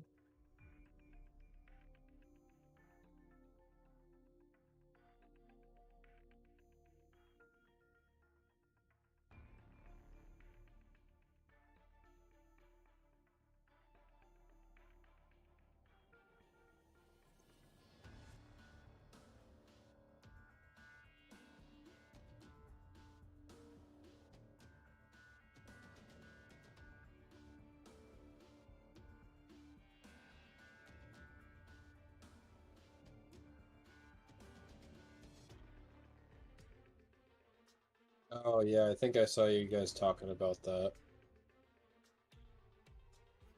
$30. Pay up, motherfucker.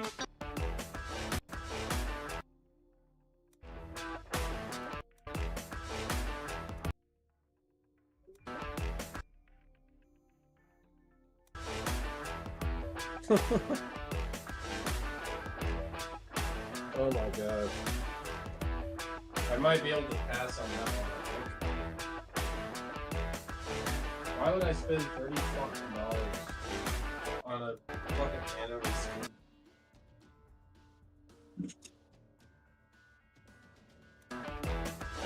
I hope she steps on my dick. Yes.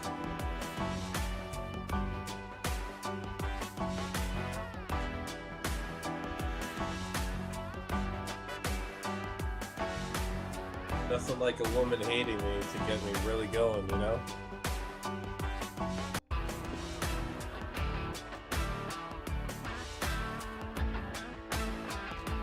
Yeah.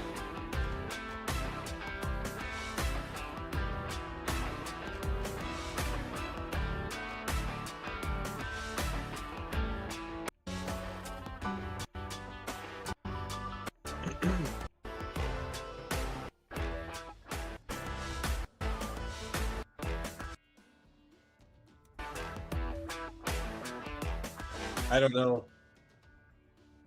Get banana. Yeah. Except I don't have her.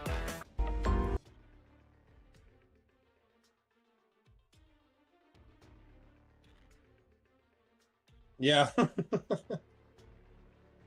Well, I mean, that's how they get you, right?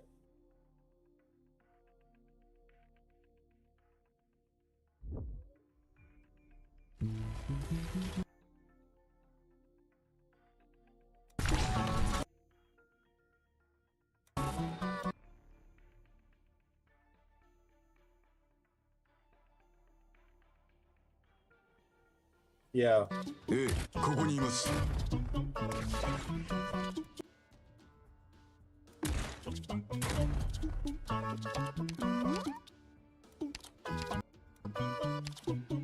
ご命令の通り。どこに向かえばよろしいでしょう。わあ、どうぞ。ええ。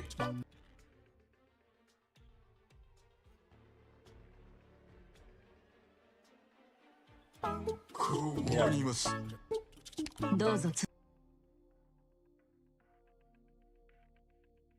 続けて。Yeah. That's really weird. 皆様、お気をつけてください。緊急治療なら私にお任せください。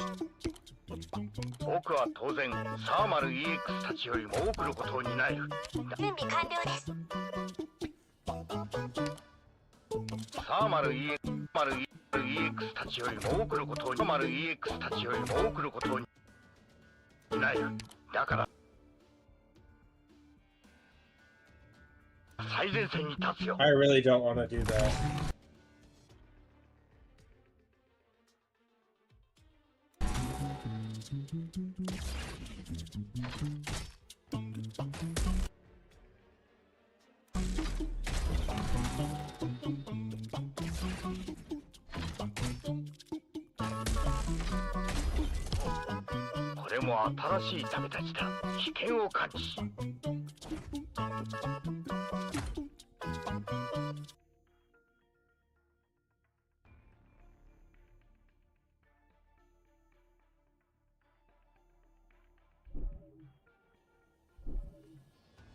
Yeah, that is crazy.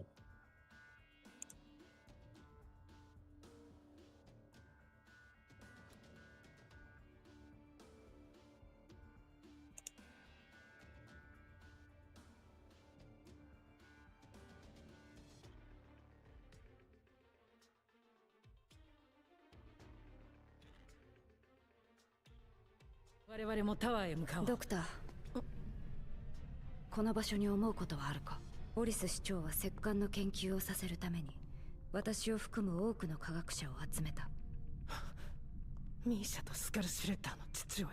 研究によこしまな感情を持ち込む者などいなかったよ。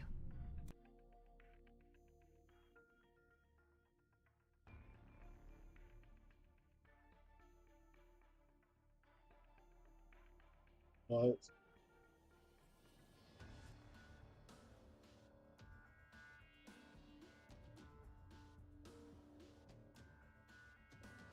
Okay. Kind of weird.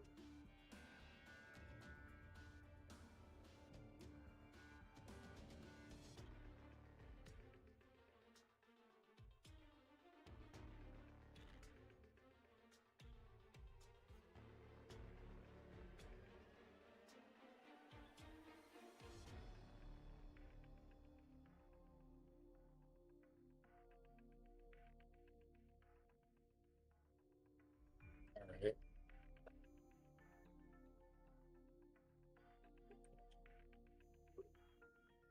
No, you could see your kids playing that game, right?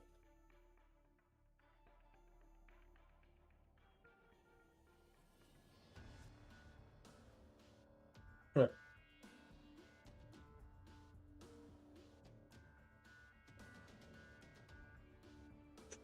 Oh, I forgot I mastered this skill. That's funny.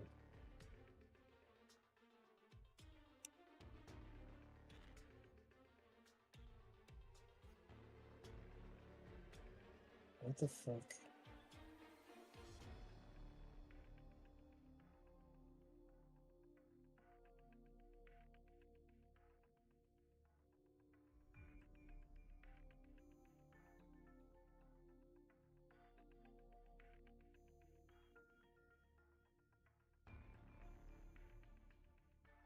Or nothing at all.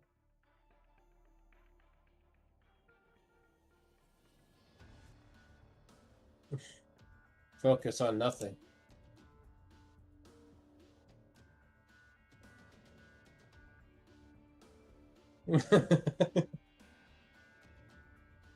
Yeah, kind of a little bit of incentive there, huh? I see.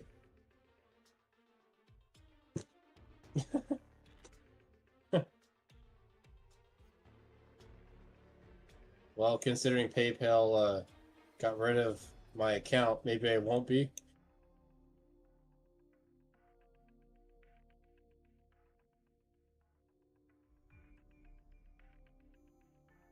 Yeah. Yeah, it would be cool.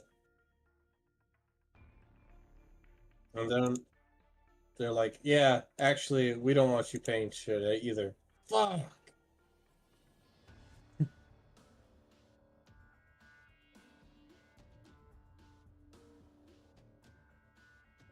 Yeah, it will. It's gonna happen.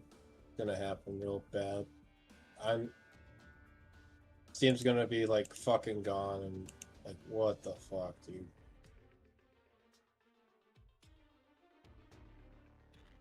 I mean, that was like Nintendo too. The head of a Nintendo fucking left, and then like they turned so fucking greedy so fast.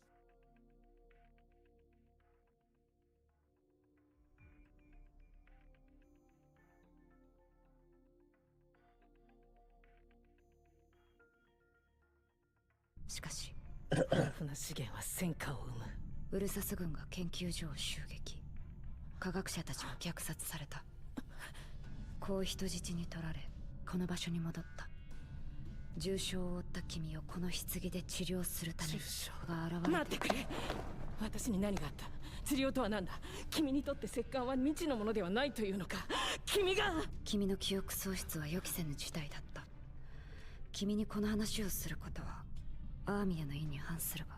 テレジアという人が関係しているんだな。君はテレジアを殺したんだ。何も思い出せない。ドクター、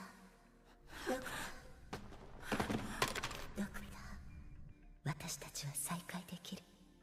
暗闇の中、星の光で彩られた文明の果てで私たちは再会するの。だからあなたも待っていて。プリースティストは誰だ？私から話せることはない。君の記憶が別の形に結びついてしまうこと。また同じ結末にたどり着くこと。私は君たちの敵なのか？今の君の判断を尊重する。ドクター。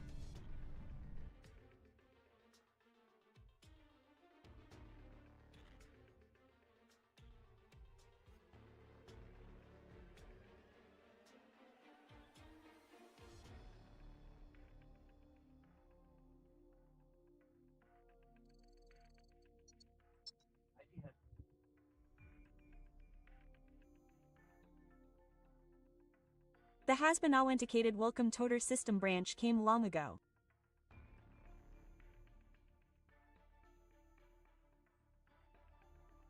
Kazuru, which was destroyed by a certain progression, no longer even had the form of a nation, and the few survivors were reduced to mere shards, wandering aimlessly across the land.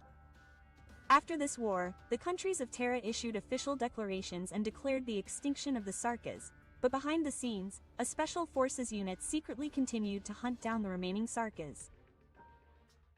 Amidst all this, young Armia, who was staying with her parents, encountered a Sarkas hunting operation and became embroiled in the war.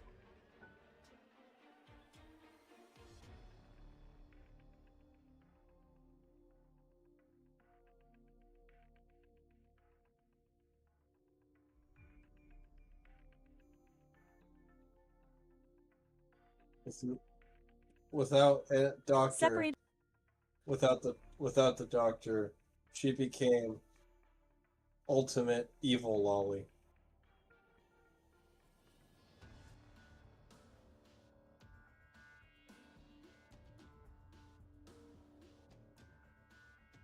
I don't remember it.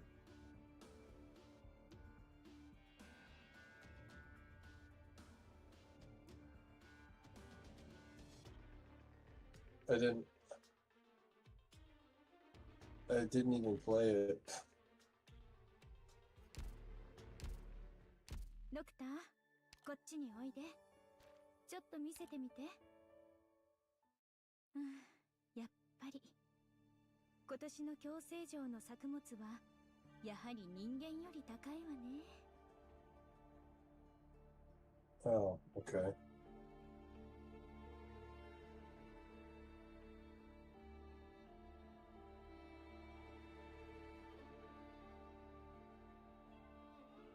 And it happens in this other.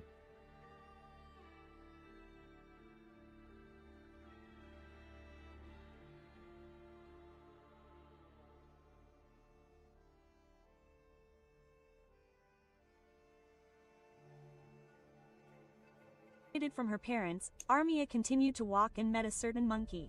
She says Armia. The woman, who was pale and had a deep wound, and although she was afraid, Armia approached her in an attempt to somehow treat her, but of course there was no way for the young woman to receive treatment, and she could only place her own hand on the monkey's hand.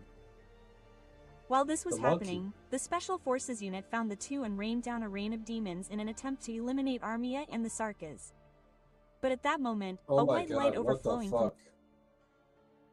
While this was happening, and she could only place her own hand on the monkey's hand. It's because it's terrible translation.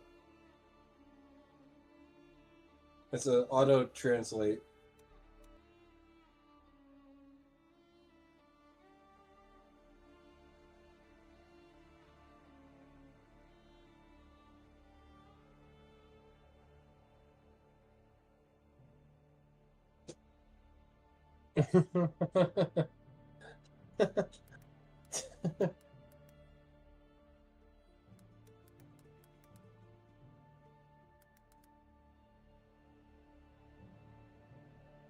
While this was happening, the Special Forces unit found the two and rained down a rain of demons in an attempt to eliminate Armia and the Sarkas. But at that moment, a white light overflowing from the Sauls enveloped Armia, and her consciousness was interrupted by the sensation of something piercing her chest. When she woke up, Armia had already fallen into her parents' arms, and with the war over, Chara set off on a new journey. Sometime later, the surviving Sauls gradually dwindled in number, and with the last one's head cut off, the Sauls race finally became truly extinct. With this, the war that had lasted for nearly 10,000 years came to an end, and an era of peace did not come to the temple. Having lost their common enemy, the Sauls, the countries began fighting again, and before long, the war was catching up to all of the land. Worried about this situation, the countries came up with the idea of using the name Sauls as a means to shorten the process. At first, a certain area was designated as inviolable in the process. And once the race living in that area was rooted out, another area was designated as inviolable. In the midst of such repetition, the designated targets did not leave even to the great powers, and those designated did not leave but designated those designated in return, and in the end, the word "not leaving" came to be used simply as a banner for unity. Thus, Terra entered an era of endless war. Several years later, Armia, who had become a doctor, worked as part of a medical team for a certain force, treating wounded soldiers. However, one day, the last remaining line of defense that had been maintained even in the midst of the unbearable war was broken, and the enemy's attacks finally reached the medical facilities.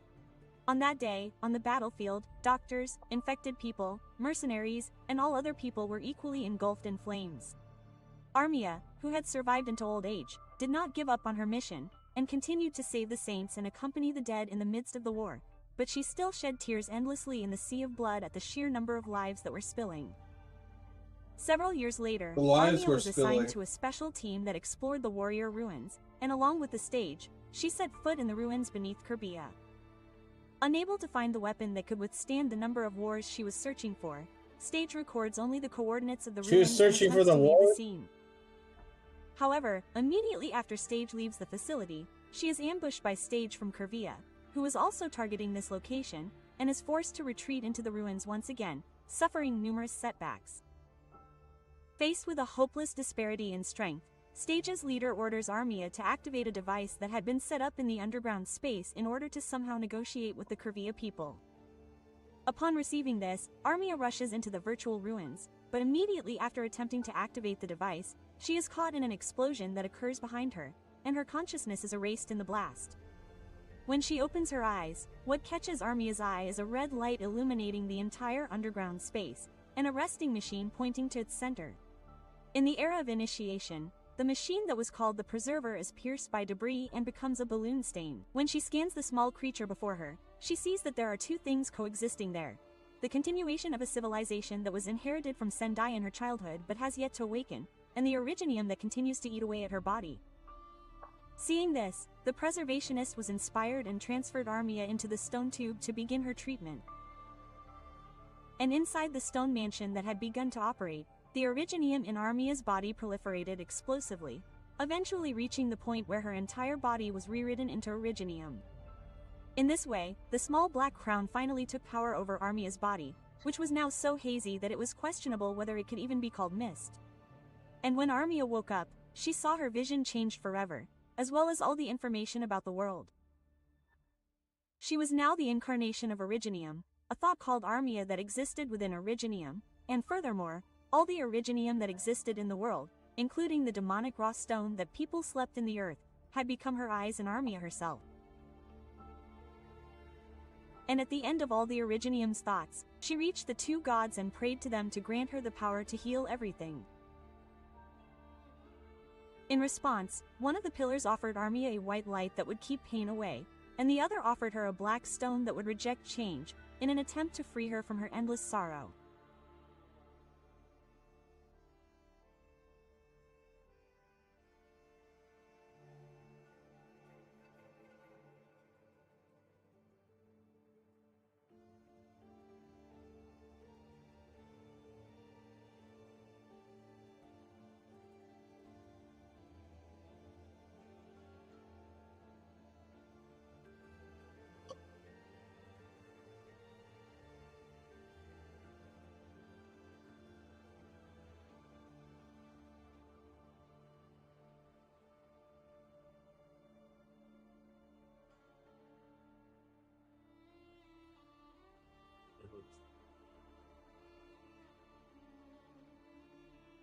The lolly. She's coming. She's cute.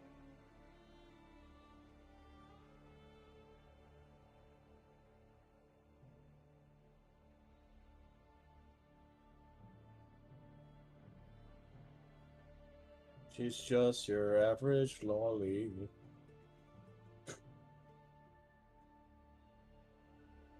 However, Armia refused to accept this eternal peace. The Preserver asked the awakened Armia if she had found a way to save everyone, but Armia answered by placing her hand on a nearby stone and stopping it. Oh, She why refused did the she- gods' proposal, but she made the wisdom of the gods her own. Armia realized that this power was not the ultimate answer, but merely a kind of scalp, but she still used the power of stopping on the disappearing Preserver, renewing her determination to find a true answer that was not a false salvation. After that, strange phenomena began to appear on the bodies of the infected at the temple. The infected who had died no longer exploded by melting their crystals as before, but instead became enveloped in white light and transformed into black lumps of originium. At first, no one paid any attention to this, thinking it was just another characteristic of originium. Gradually, this phenomenon was observed in all parts of the battlefield, and all humans destined for death began to transform into black originium eggs. In response to this, the people realized the existence of a great will behind it, and at the end of their search, they discovered the existence of the Demon King of Kodas. And each country concluded that this demon lord was a medicine festival that would destroy the earth, and stop fighting and join hands once again A to defeat medicine her. festival?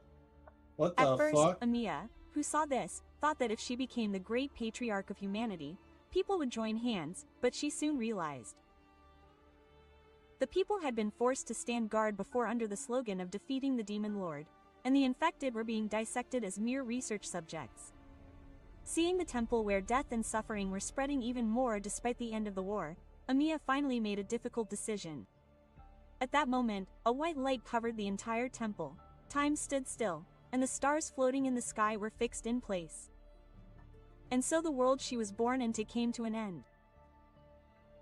From then on, she would travel through countless parallel universes and stories in order to bring salvation to all the worlds that were destined for destruction, or to find the answer to heal everything. In the age of the twin demon lords, Telesis and Teresa, with the help of the Doctor, finally cut through the sky and set things right. The energy released from the launcher that day was supposed to break through the false sky and expose the secrets of the world to the white truth. Energy was launched from the launcher floating in the sky. Just before that, Telis looked up at the sky and saw the sun as a large black outline, and when she turned around, she saw a strange sight of all sorts of people gathered there, unconcerned. Then, a single drop of black water spilled from the black outline of the sun into the launcher, and after absorbing enough energy to cut through the sky, it transformed into a small black ribbon.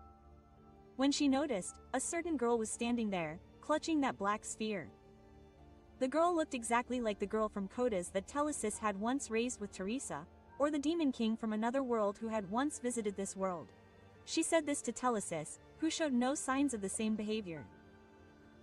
There is only the fate of destruction in the true sky. Upon hearing this, Telesis instructed her twin sister Hanshin Teresa to convey this to the Doctor, and without hesitation, she unleashed her system and aimed it at the complete Demon Lord. After eliminating Demon Lord Telesis and AM, Armia stepped into the port of the ship that was once called Rhodes, where she found the Doctor sitting on a stone I tube can't waiting even hear for her. myself thinking. The Doctor, without any particular surprise, spoke to Armia and began to talk about the possibilities that this world was trying to grasp. However, Armia, who had witnessed the end of the era of the twin demon lords in a world close to Ikusenakumen, which was not this world, concluded that all of this was meaningless. As soon as she regained her body, the black belt that Armia released touched the Doctor, and the Doctor, who had learned about Armia's past and emotions in it, realized that her power of halt did not bring an end to the world or take away its possibility of survival, but rather literally gave it a temporary halt. In other words, when Armia obtains the true answer that is not halt, all the chosen worlds will also be saved and be able to regain their futures. In this sense, she can be said to be the one who brings the weekend to the world, as well as the agent of salvation for all worlds. She brings the Armia is weekend deeply back to the responsible world. for the mission and responsibility of ensuring the survival of all worlds. And when the doctor, who had learned her true intentions, called out her name, the doctor was swallowed up by the black sphere.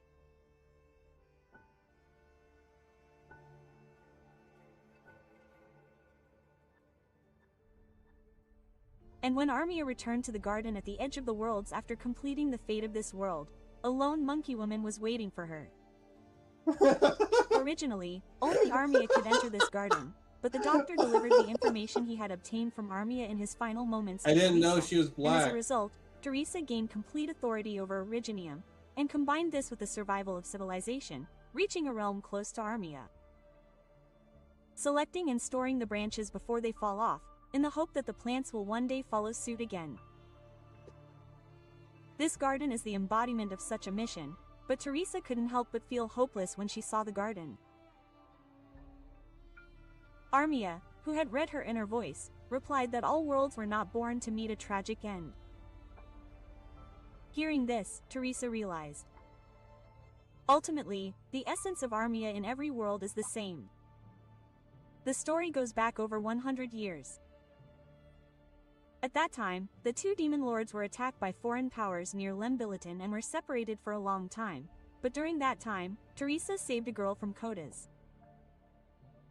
The girl, named Armia, had also been involved in an accident with the Hoon and was suffering from a serious infection, so Teresa took the child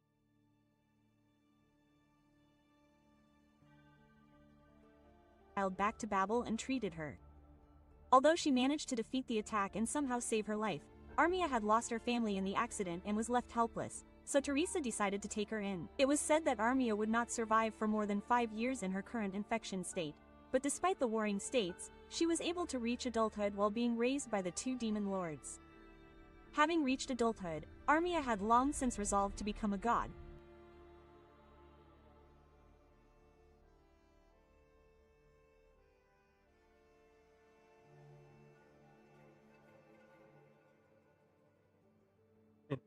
And refused the two demon lords, offered to use the power of Babel for her activities, leaving Teresa and Telesis and traveling to battlefields and genius regions across Terra. This was because, while she idealized peace, Babel was still a factor in causing war. That's why, while Armia was grateful to the twin demon lords, she did not seek their help in tackling the problem of infected people. After continuing these activities for over 20 years, the mineral disease that was eating away at Armia finally took her life. No one knows when or where she died, and all that was found was a medicine box covered in originium dust, a small white tribe member, and a broken ID tag. Upon hearing Armia's foreign words, Teresa wept uncontrollably, and even Telesis seemed unable to hide her sadness. And to commemorate her friend who fought for her ideals until the very end, a memorial to Armia was erected in the center of Kazdal. This is the story of Demon Lord Teresa and Armia, and also her secret regret. And then, as if to atone for what she had not been able to do for Armia in the past, Teresa embraced the small demon lord before her. Although she could not completely contain Armia with her own power and had taken her back, Teresa still covered the embraced Abia, along with herself, in originium. Terra. Perhaps it was the Age of Angels, in order to create time for a temple that was not her world to find new hope. The time was right for the lost and the human women who had reached the door of salvation. Kelsey, with an anxious expression on her face, touched the wall, and the door slowly began to open, and behind it sat a giant stone statue of the first generation. However, as she approached it, the stone statue opened of its own accord, but there was no one inside, and only the fragments of a broken black egg remained. The person who was supposed to save the world had already been saved by the hands of the Demon King. At the same time, Bojo Casti raised his foot to stop the Pope's mad weapon among the constellations, but it did not pierce his chest. Originium had already engulfed the constellations, and the Pope had also undergone an irreversible transformation. Even as the Pope gained the power of Originium, outside the cathedral, Originium clusters poured down from the sky and began to rapidly engulf the students. However, Doji Casti was also one of the strongest elites in the market, and his shield, which could pierce even a board, reached the Emperor's command at the end of the attack. However, a small crystal of determination overflowed from the wound where he was stuck, and in the blink of an eye, Originium covered the entire cathedral, and before long, the Demon King clad in a black veil appeared behind Bojo Kosti. Raising her hand over Bojo Kosti's forehead, Amiya confessed his sin of killing the Pope and Enlightenment, and granted him salvation. He reached out to the former Demon King in order to deny the fate that had come his way, but his claws could not reach Amiya. And so the salvation of this world was achieved. It was the Age of Assurance. Thousands of years had passed since the maids arrived, and there were no more humans who had attained enlightenment in the Corridor of Darth. The Age of the Law was already approaching. At the edge of Cassadia, where no one could see, the Demon King faced each of them by the pond on the bridge, and asked him if the teachings of the sea and the sky could save the earth. Each of them spoke.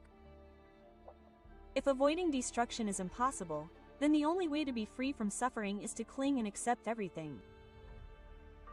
In other words, this world is already paradise, and it too is destined to be impermanent, Amiya replies. The proof that people lived in this earth are not the result of a song, but if paradise belongs to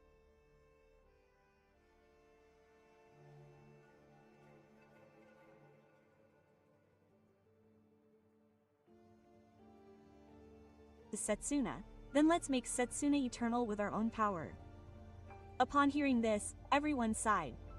Chiron, who realized that letting go of attachment and accepting destruction was salvation, and Amiya, who refused to accept destruction even after crossing infinite worlds and continued to cling to a way to save everything. It could be said that these two demon lords have the most contrasting way of thinking.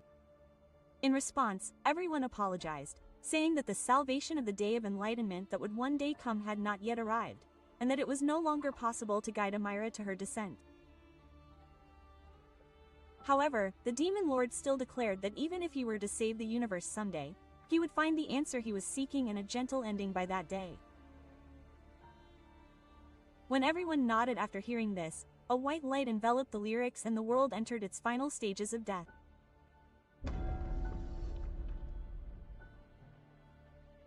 Hermia traveled through countless ages, but the answers she sought were not found in any of the worlds. However, one day, she realized. Worlds and stories were born from nothing, and then suddenly ended. Having followed this miracle, she finally realized the truth that she herself was an imagined being in the presence of the storytellers.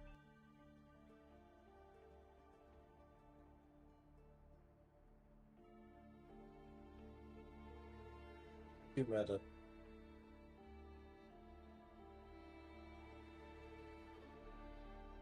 Having gained this realization, Hermia believed that the storytellers were the key to changing her destiny, and she continued to follow their footsteps through endless time. And then, one day, she finally realized. Just as she and the world of the story were imagined beings by the storytellers, perhaps the storytellers were also imagined beings by someone. And so, as Hermia retraced the storyteller's footsteps, she discovered that the end of the story did not occur.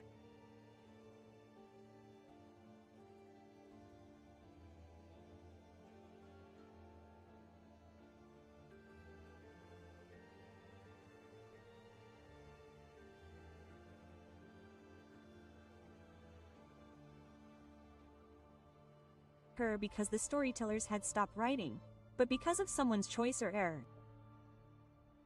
It was as if someone was playing the story. And as she stared into the void, she finally recognized you. At that moment, Hermia launched an attack without a moment's hesitation, but it was not enough to break the infinite barrier, and without even noticing it, you tapped the screen and left her presence. From then on, you appeared every time you reached the end of the story, but Amir was unable to speak to you, tell you anything, or hurt you, and at the same time, you were never aware of Amir's attempts.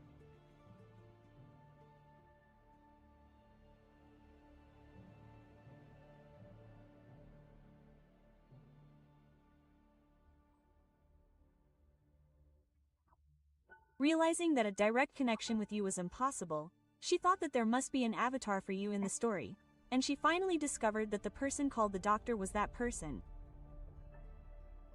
After learning the truth about the Doctor, She also realized that you were not a being who manipulated the story as a great will, but merely an observer who protected the story from the cold. Although you were in a transcendental position, you could not interfere with the ending of the story. In a sense, this meant that you and Amir essentially had the same perspective. Knowing this, she sent him a message before the end. She simply wished that his journey would be blessed, and when you finally arrived there, you saw Amir's first message and replied as she had expected. You probably wouldn't can't read believe that. it, but at that moment, Amir certainly felt the emotions contained in your choice.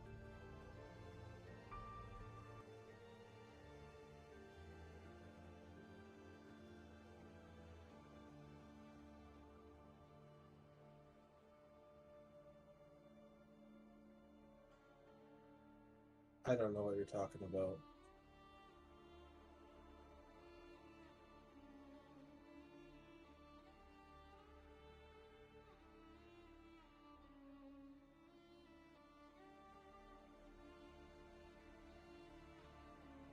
I don't remember that. How would I know that? And just like the story she had closed, Amir's story also came to an end.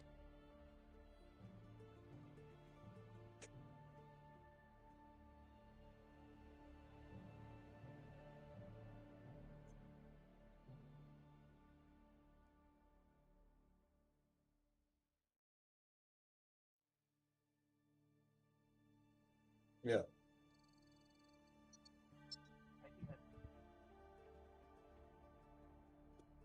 Well, these people are trying to have fun with writing, so they keep on making Hello, Doctor. things within. This time I would like to look back like, on the 11 integrating. parallel units. Okay, I can't fucking listen to this. It's so fucking loud. God damn.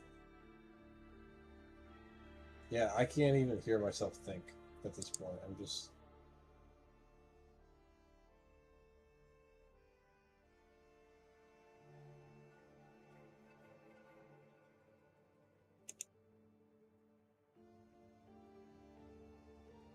Oh my god.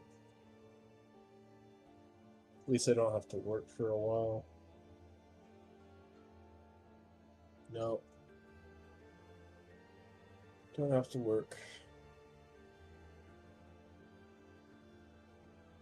I already did my work and now I'm taking some time off.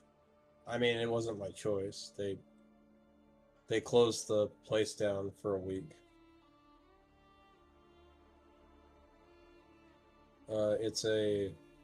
I work at a golf club right now, and I am cooking. We have there's a kitchen there for the golfers. But one of the things they do is they treat the grass, and they can't have anybody there when they're doing that, so they close the place down for that week. Well, no, it's not permanent. But we are also going in like a slower period because the winter isn't very inviting for people to go golfing. Yeah. So I'll have like part-time work rather than full-time.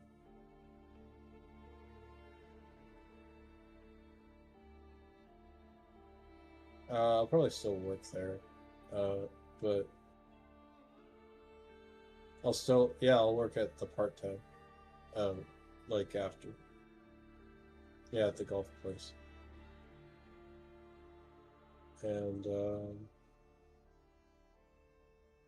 well, after the week is over, I'll be there again.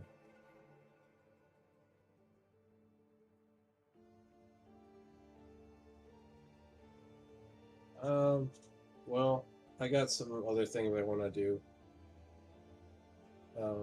And I'm already taking my sick time that I accrued that I haven't used yet to kind of make up the difference. So I'm not going to do anything. Yeah, I'm gonna take a break. Because I've been working morning to night every fucking day. I'm about ready to take some time off and stop being so fucking burnt out.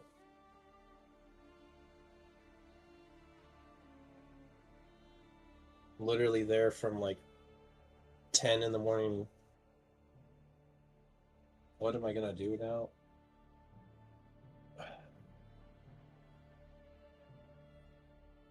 Well, I got some. Well, I gotta take care of my dad because he just got his tumor removed. So that's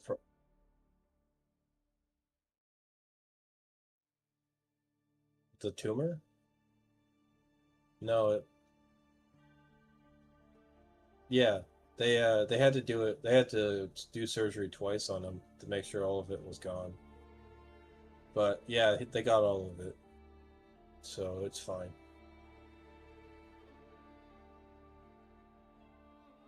Uh, they're past the monitoring phase. It's clear as far as I know. Yeah, yeah, it was.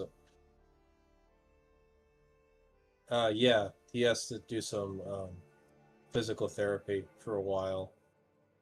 Um, but some of his mental problems kind of dissipated from it. Like, it seemed like the tumor was affecting his mind for his entire life. Yeah. He had OCD. He, uh, Basically, it stands for obsessive compulsive disorder. No. Uh, it's basically it comes out in different ways, but it makes you worry about stuff like a lot, like, and it's not something you can control or anything. So, like, for example, if like were worried about someone being sick, right? Because of like because you were sick or something like that, you would think about that all the time. Like sometimes you'd be like to the point where you're like, I'm staying inside. I don't want to go and interact with anybody because I might get somebody sick. I might get somebody killed, and you keep on thinking about that all the fucking time, and it has some delusion, but it's more that, like, I mean, there is like some basis in reality for like saying, yeah, it's like overreacting, and like not being able to control that kind of like reaction, and it's like constantly, you know what I mean? It does, like, I trust me, I've tried so many times. Yeah. Yeah. Well, it's like he'll always go back to that. And he's like very religious too, so we have very different perspectives on life. So it's hard to relate to each other sometimes, and like there obviously everybody has overlap, but like it's hard to like make him see things the way I do, and he's never gonna. Yeah, it's like it's not. We have completely different perspectives on things, and so yeah, I love him to death, but we don't see eye to eye a lot.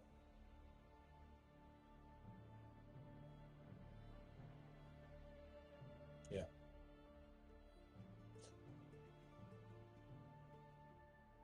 Well, a very different reason.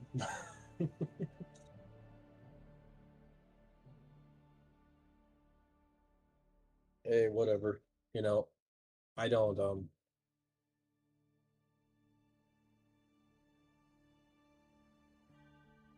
yes.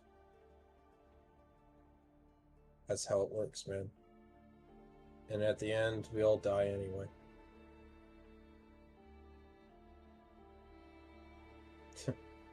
I'm not having fun.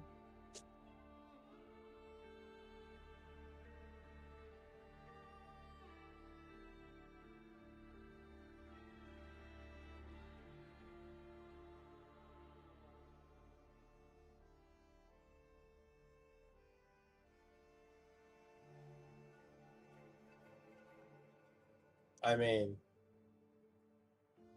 it didn't make my life it didn't make my life less suffering by doing that.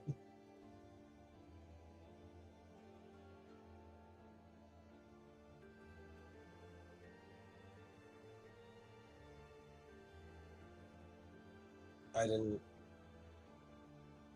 Oh, yes. Constant distractions. I guess it's better than reality. That's why it's...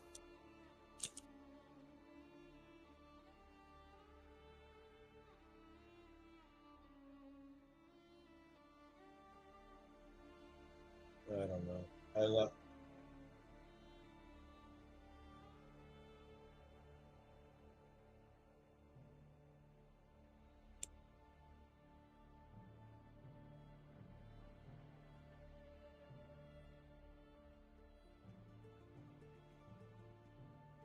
It's, well, it's kind of like all things, you know? I don't even know if, anything... Like, there's no real way to say, like, convince somebody that reality is real to begin with. So, you have to, like...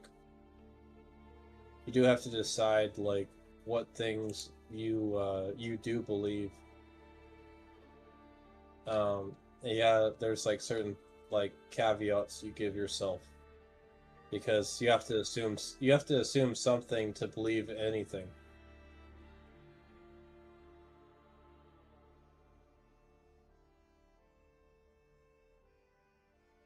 Um, but there are things like if I believe a certain way, and but there's something else that I know that I don't believe, then I'm going to say that that's probably the illusion, at least to me.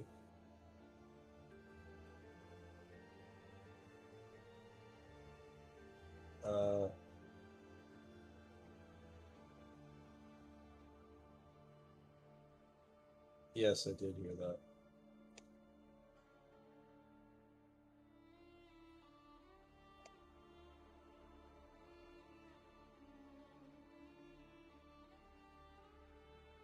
I mean, it's probably not that far off from some of the things I know.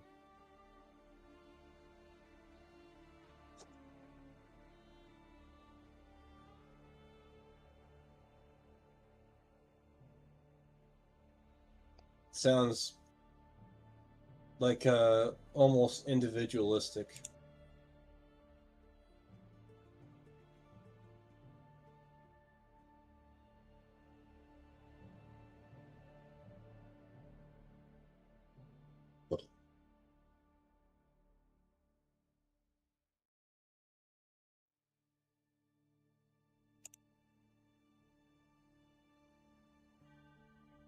The Garden of Eden? Yeah.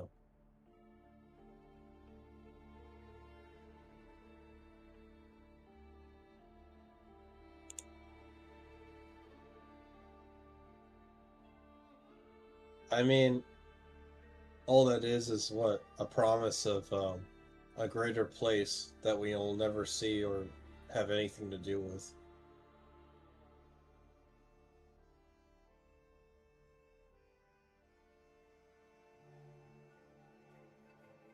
It's yeah.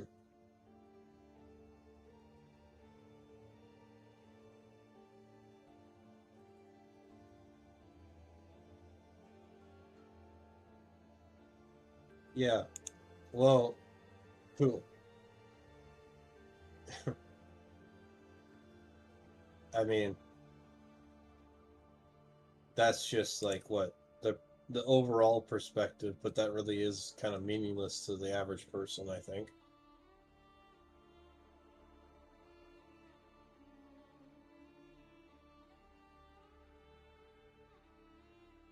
Yeah.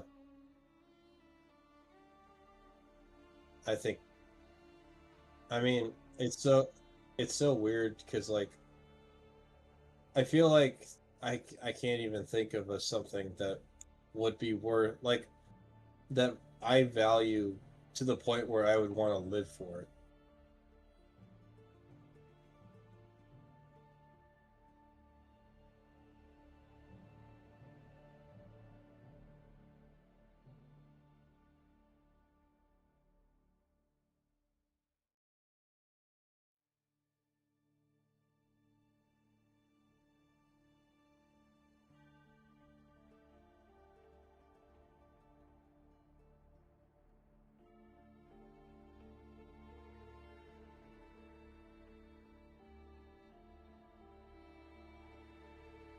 Yeah, that's also that's also a way to look at somebody.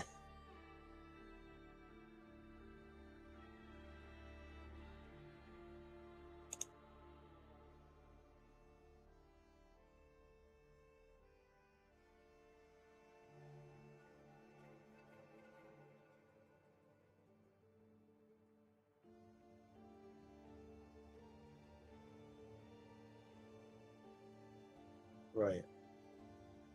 I don't I don't feel that way personally.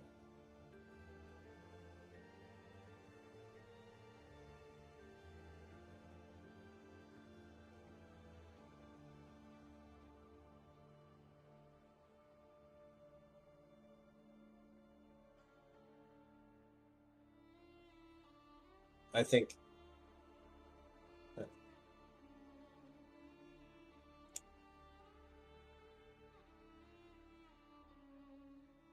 uh uh I'm not looking forward to either. I just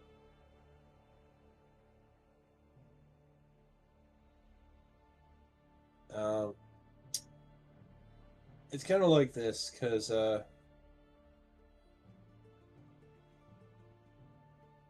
my it's so hard to explain this because it's just like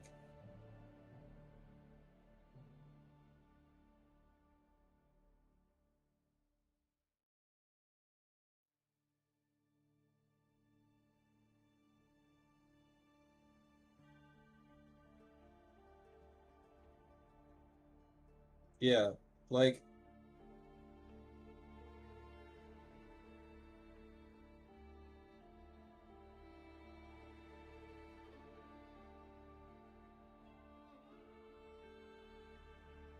yeah, yeah,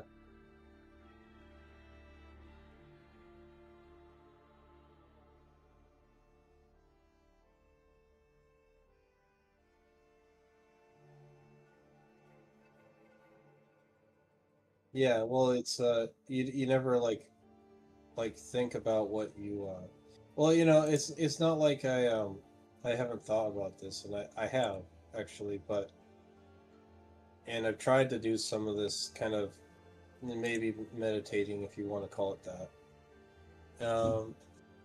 But the problem is I every time I think about like, okay, so is there something I want to achieve in life? And I'm like, well, okay, maybe, but like why would I do that? And it's just like I don't have an answer. I just like, okay, well, I would just do it to do it. You know, and it's just like I can't that's not a good enough motivation to do anything. And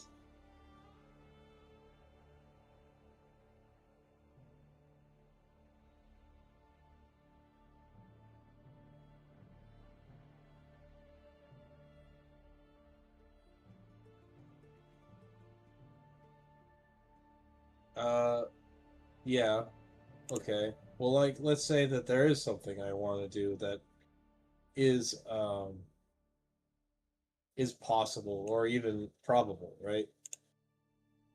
It's like everything comes down to being practical and like maybe overly logical in my mind. So it's like I gotta have like, okay, I need to do this, so I need that, and you know, and then like that's where it stops, and I'm like, I don't have any motivation anymore to do anything. It's like, but I think it's because I'm still in this like, what do you call? You know, I'm kind of just still surviving because I mean, and so I can't think that far.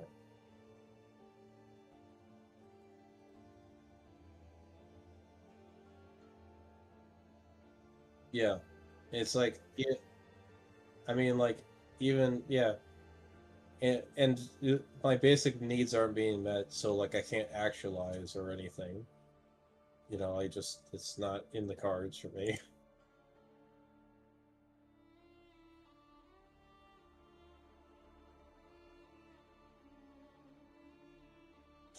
Yeah, it's all pointless. I don't want to like. I mean, I just wanted to be free of this stuff in one way or another, so I could do things that sounded like more of a goal for me, but like, you know, there's no way to do that. Like everything like everything gets cut off, all the ladders get kicked down as everybody goes up, and it's just like there's no dream anymore in America. I can't I can't compete with other people because they've made it impossible to do so. Yeah, do we? Not really.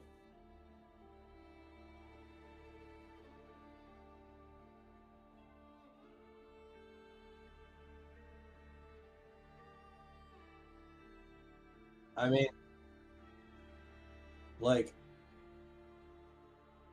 so there's like levels to it, but like it's becoming less and less possible. You can't really say like I wonder how far we are from like the UK right now because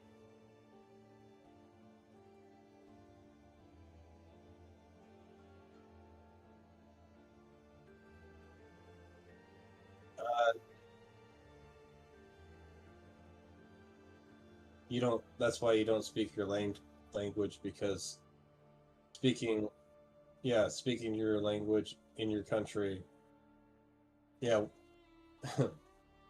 people might recognize what you're trying to say.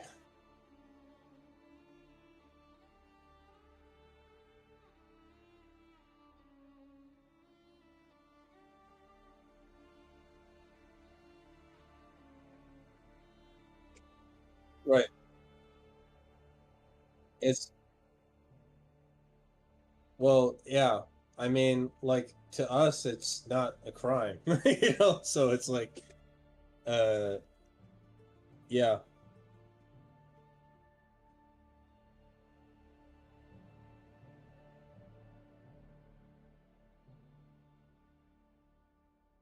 I mean,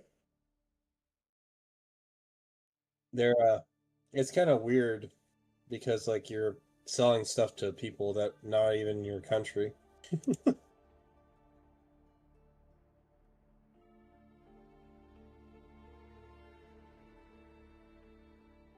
That's insane.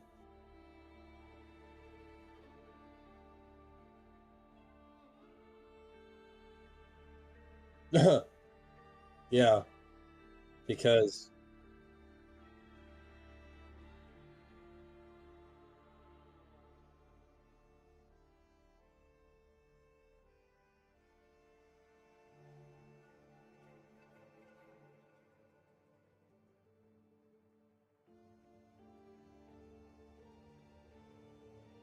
I mean, I barely use them.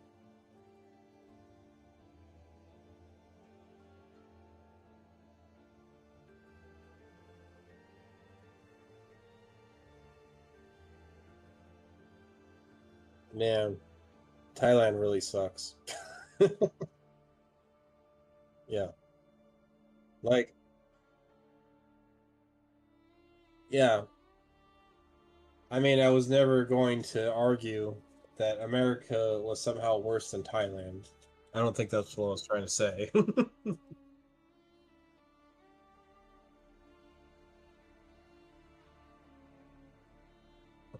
Well, yeah, I mean, you won't be executed for having a sex toy.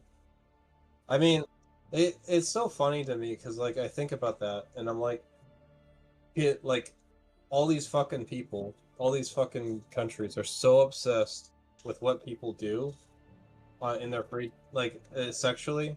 It's really fucking disturbing to me. And it's just like, oh, well, what is he doing? Oh, he's jerking off to porn. Well, we got to really get in between that. We can't let him do that. It's like, why are you even thinking about that shit? Why are you?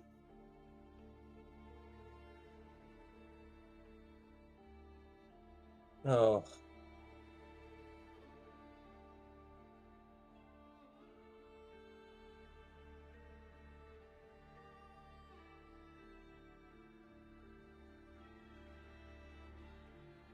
that is that is so fucking stupid. What does that have to do with anything?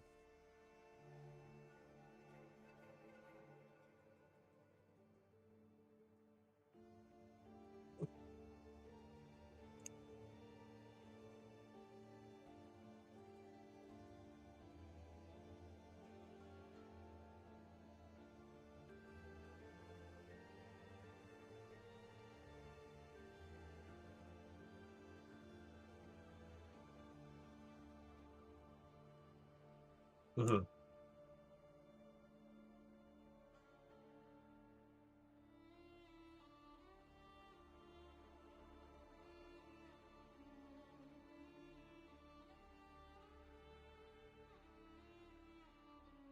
Yes,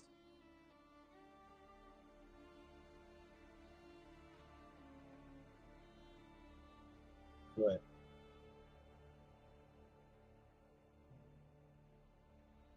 I mean, it would be beyond terrifying because it's just like, but like, you know, all these countries that operate this way can only operate that way so fucking long. I mean, every empire falls, right?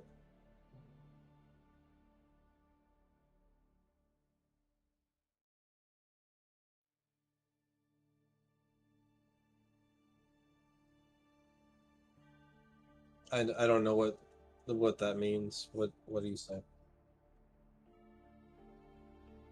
Oh yeah, yeah. I heard about it.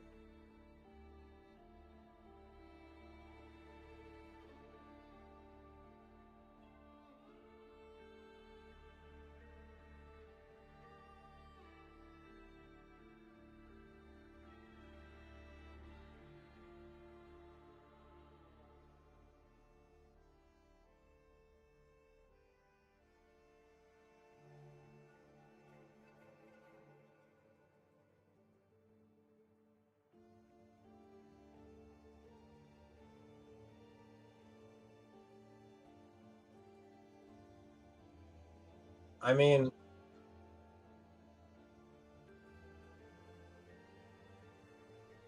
right.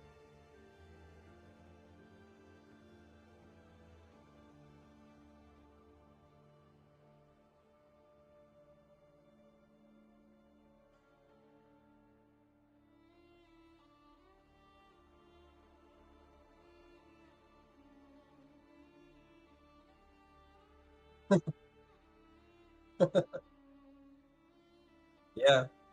I mean, it's like I've heard so much stuff about things like North Korea and stuff like that. It doesn't really shock me, but it's also like, yeah, that would be terrible. Yeah, well, I don't understand it. Like, I couldn't possibly. Um, I physically like I understand the words and like, but I don't get the feeling. You know what I mean? Of like that much oppression.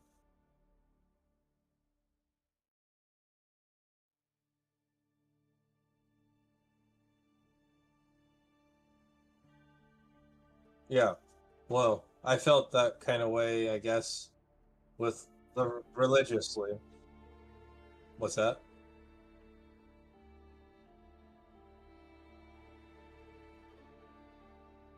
Yeah.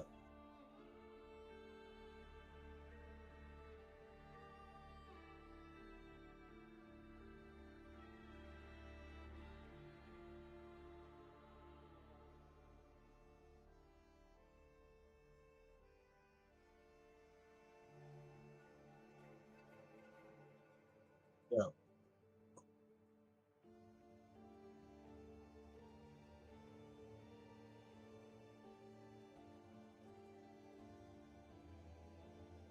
Yeah.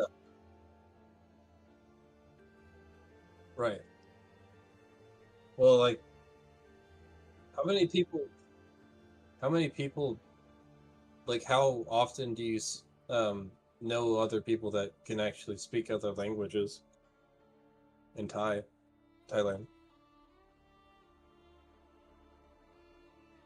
Yeah. Do you? Yeah.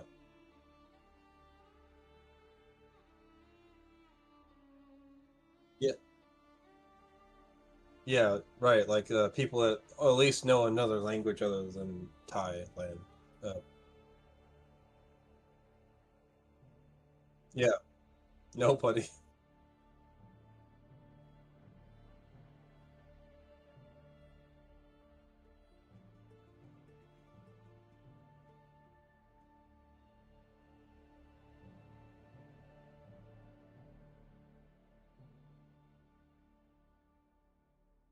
But they. Yeah, you think so, right?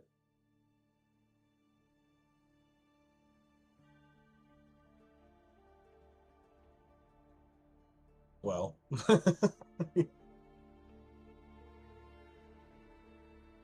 Yeah.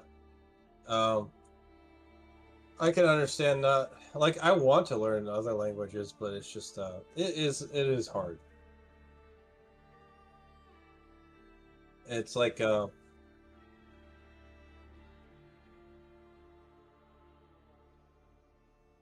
yes. And you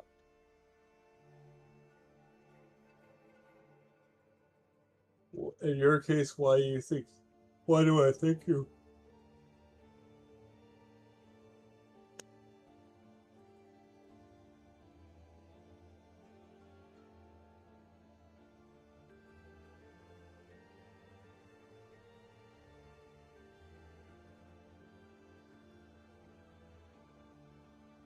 you did you start reading something that contradicted something you believed?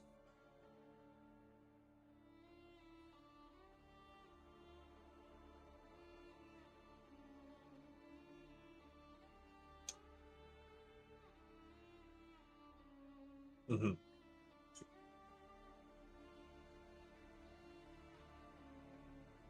Necessity?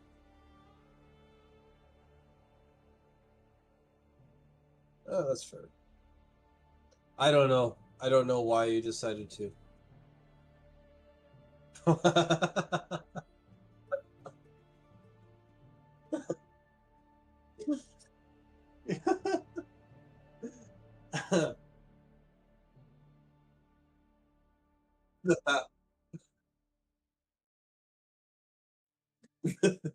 The thirst for something.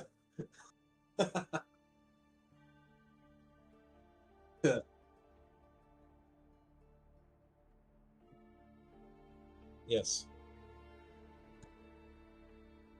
I mean, how else are you gonna express that these days anyway? It's just like,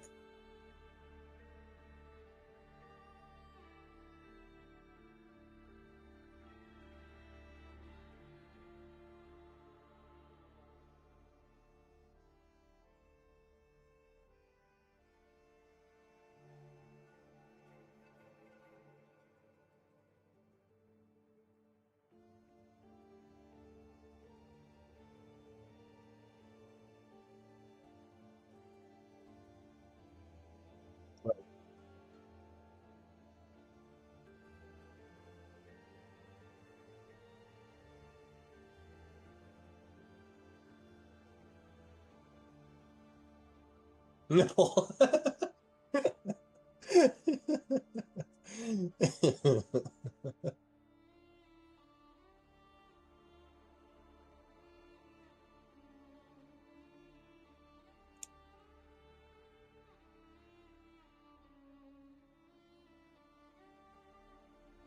What the fuck?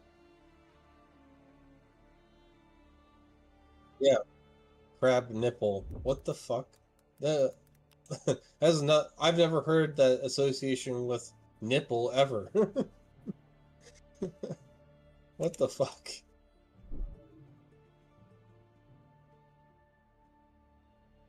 Oh my god.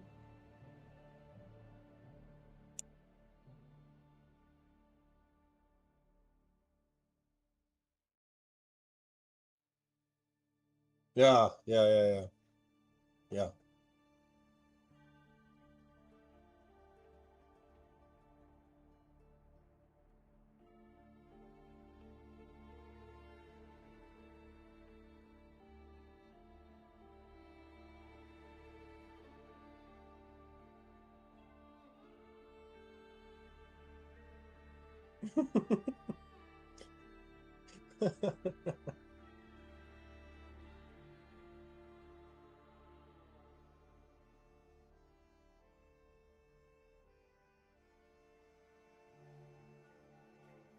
Yeah. I imagine you probably were pretty flabbergasted when you first saw that word, and you're like, "What fucking crap? What the fuck is that? What?" It's just like when I heard like monkey just randomly said earlier in that fucking segment that we were watching.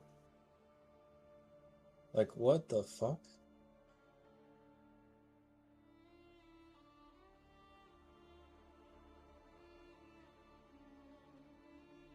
Nipple on the crab? Alright. I don't know what that would be.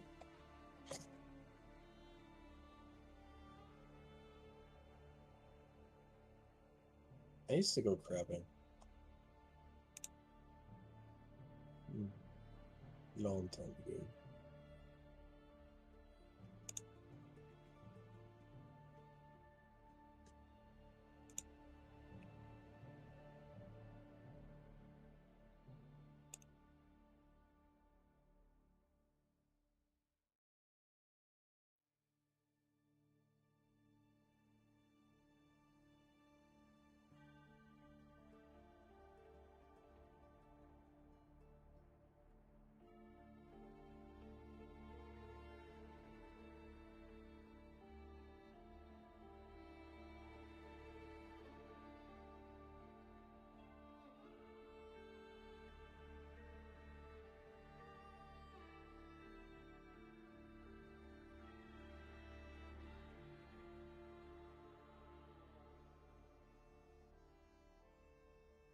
I mean, I know like some games that aren't translated in English that I was just like, I can't, I can't, I don't understand.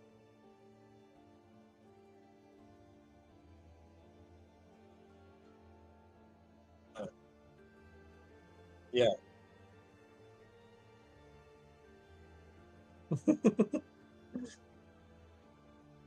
Yeah.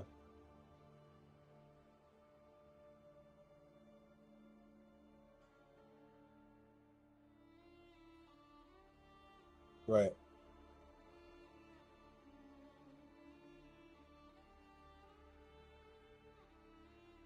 Right. Then you can actually see it.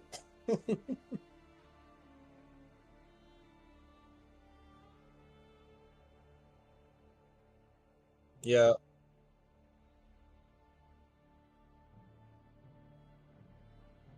Yes. It was a different type of desperation.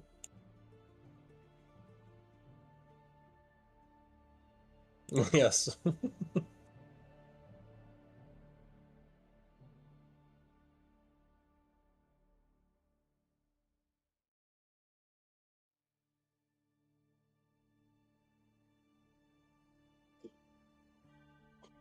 Iku.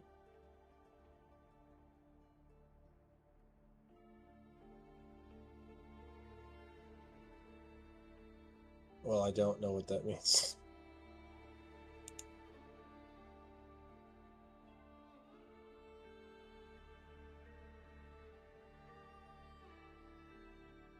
Not really. I don't really... yeah.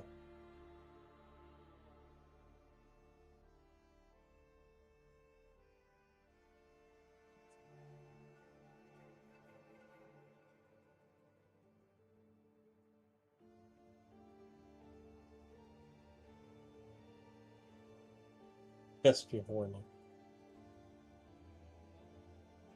Iku? Iku. To go?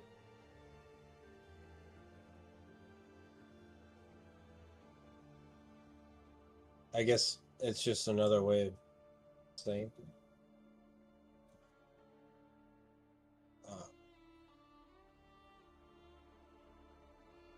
Yes, now I know.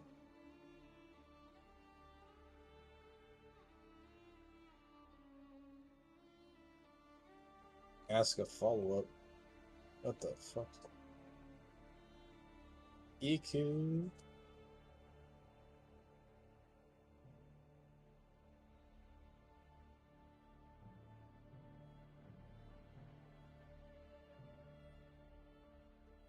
It's a slang. I didn't say slur, I said slang.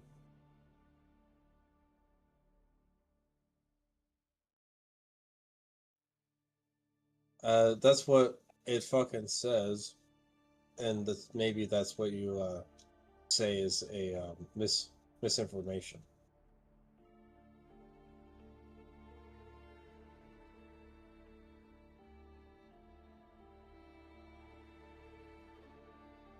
Yes, but like, I mean, that's what slang is. Just a word having another meaning. It's just like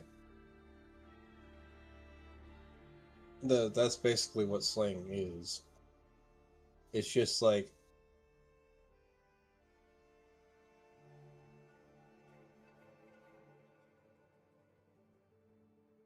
yeah.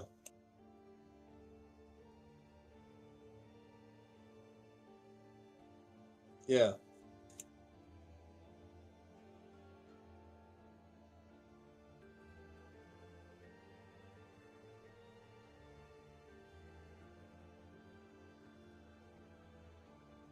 Okay. I mean, that's fair.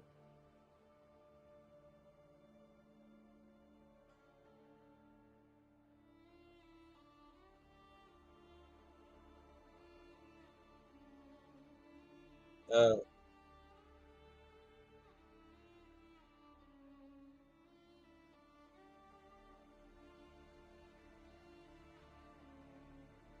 I mean, I'm not sure.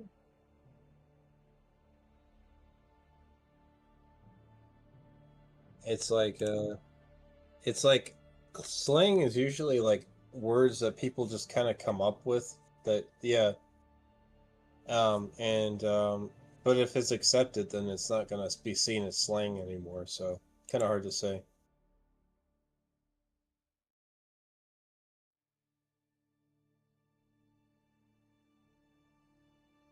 Yeah, just hard to say on that one. Don't know. It's just yeah, welcome to my life.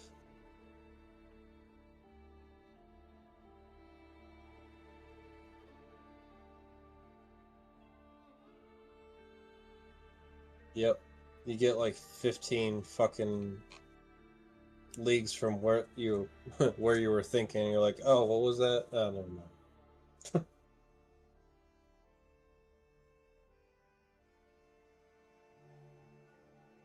Oh, no. You never work it out. Never. Yes. You have to cut it off somewhere. Oh, look, AI generated shoe.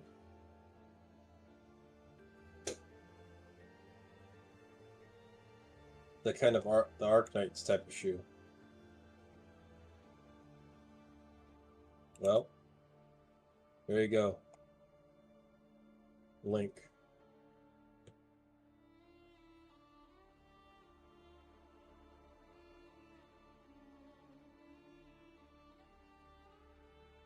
Oh.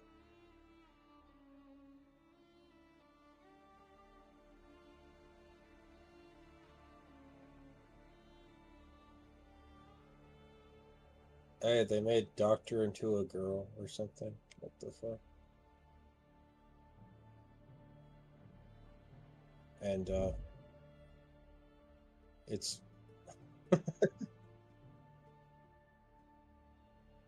You can't watch it?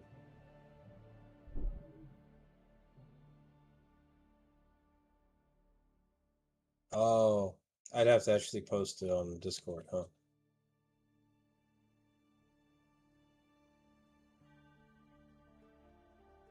Oh. I mean, VPN.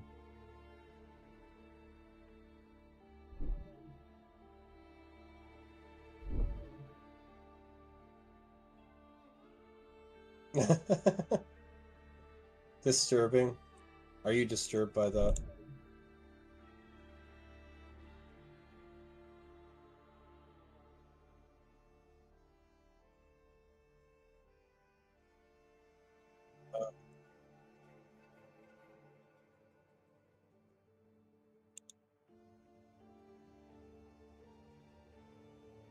I mean, if you watch, look at any porn. There you go. There's your AI generated porn.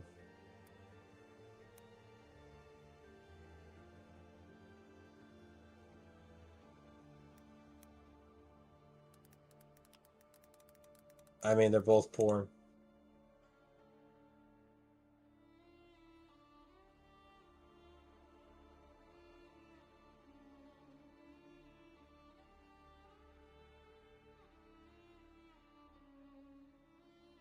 Is that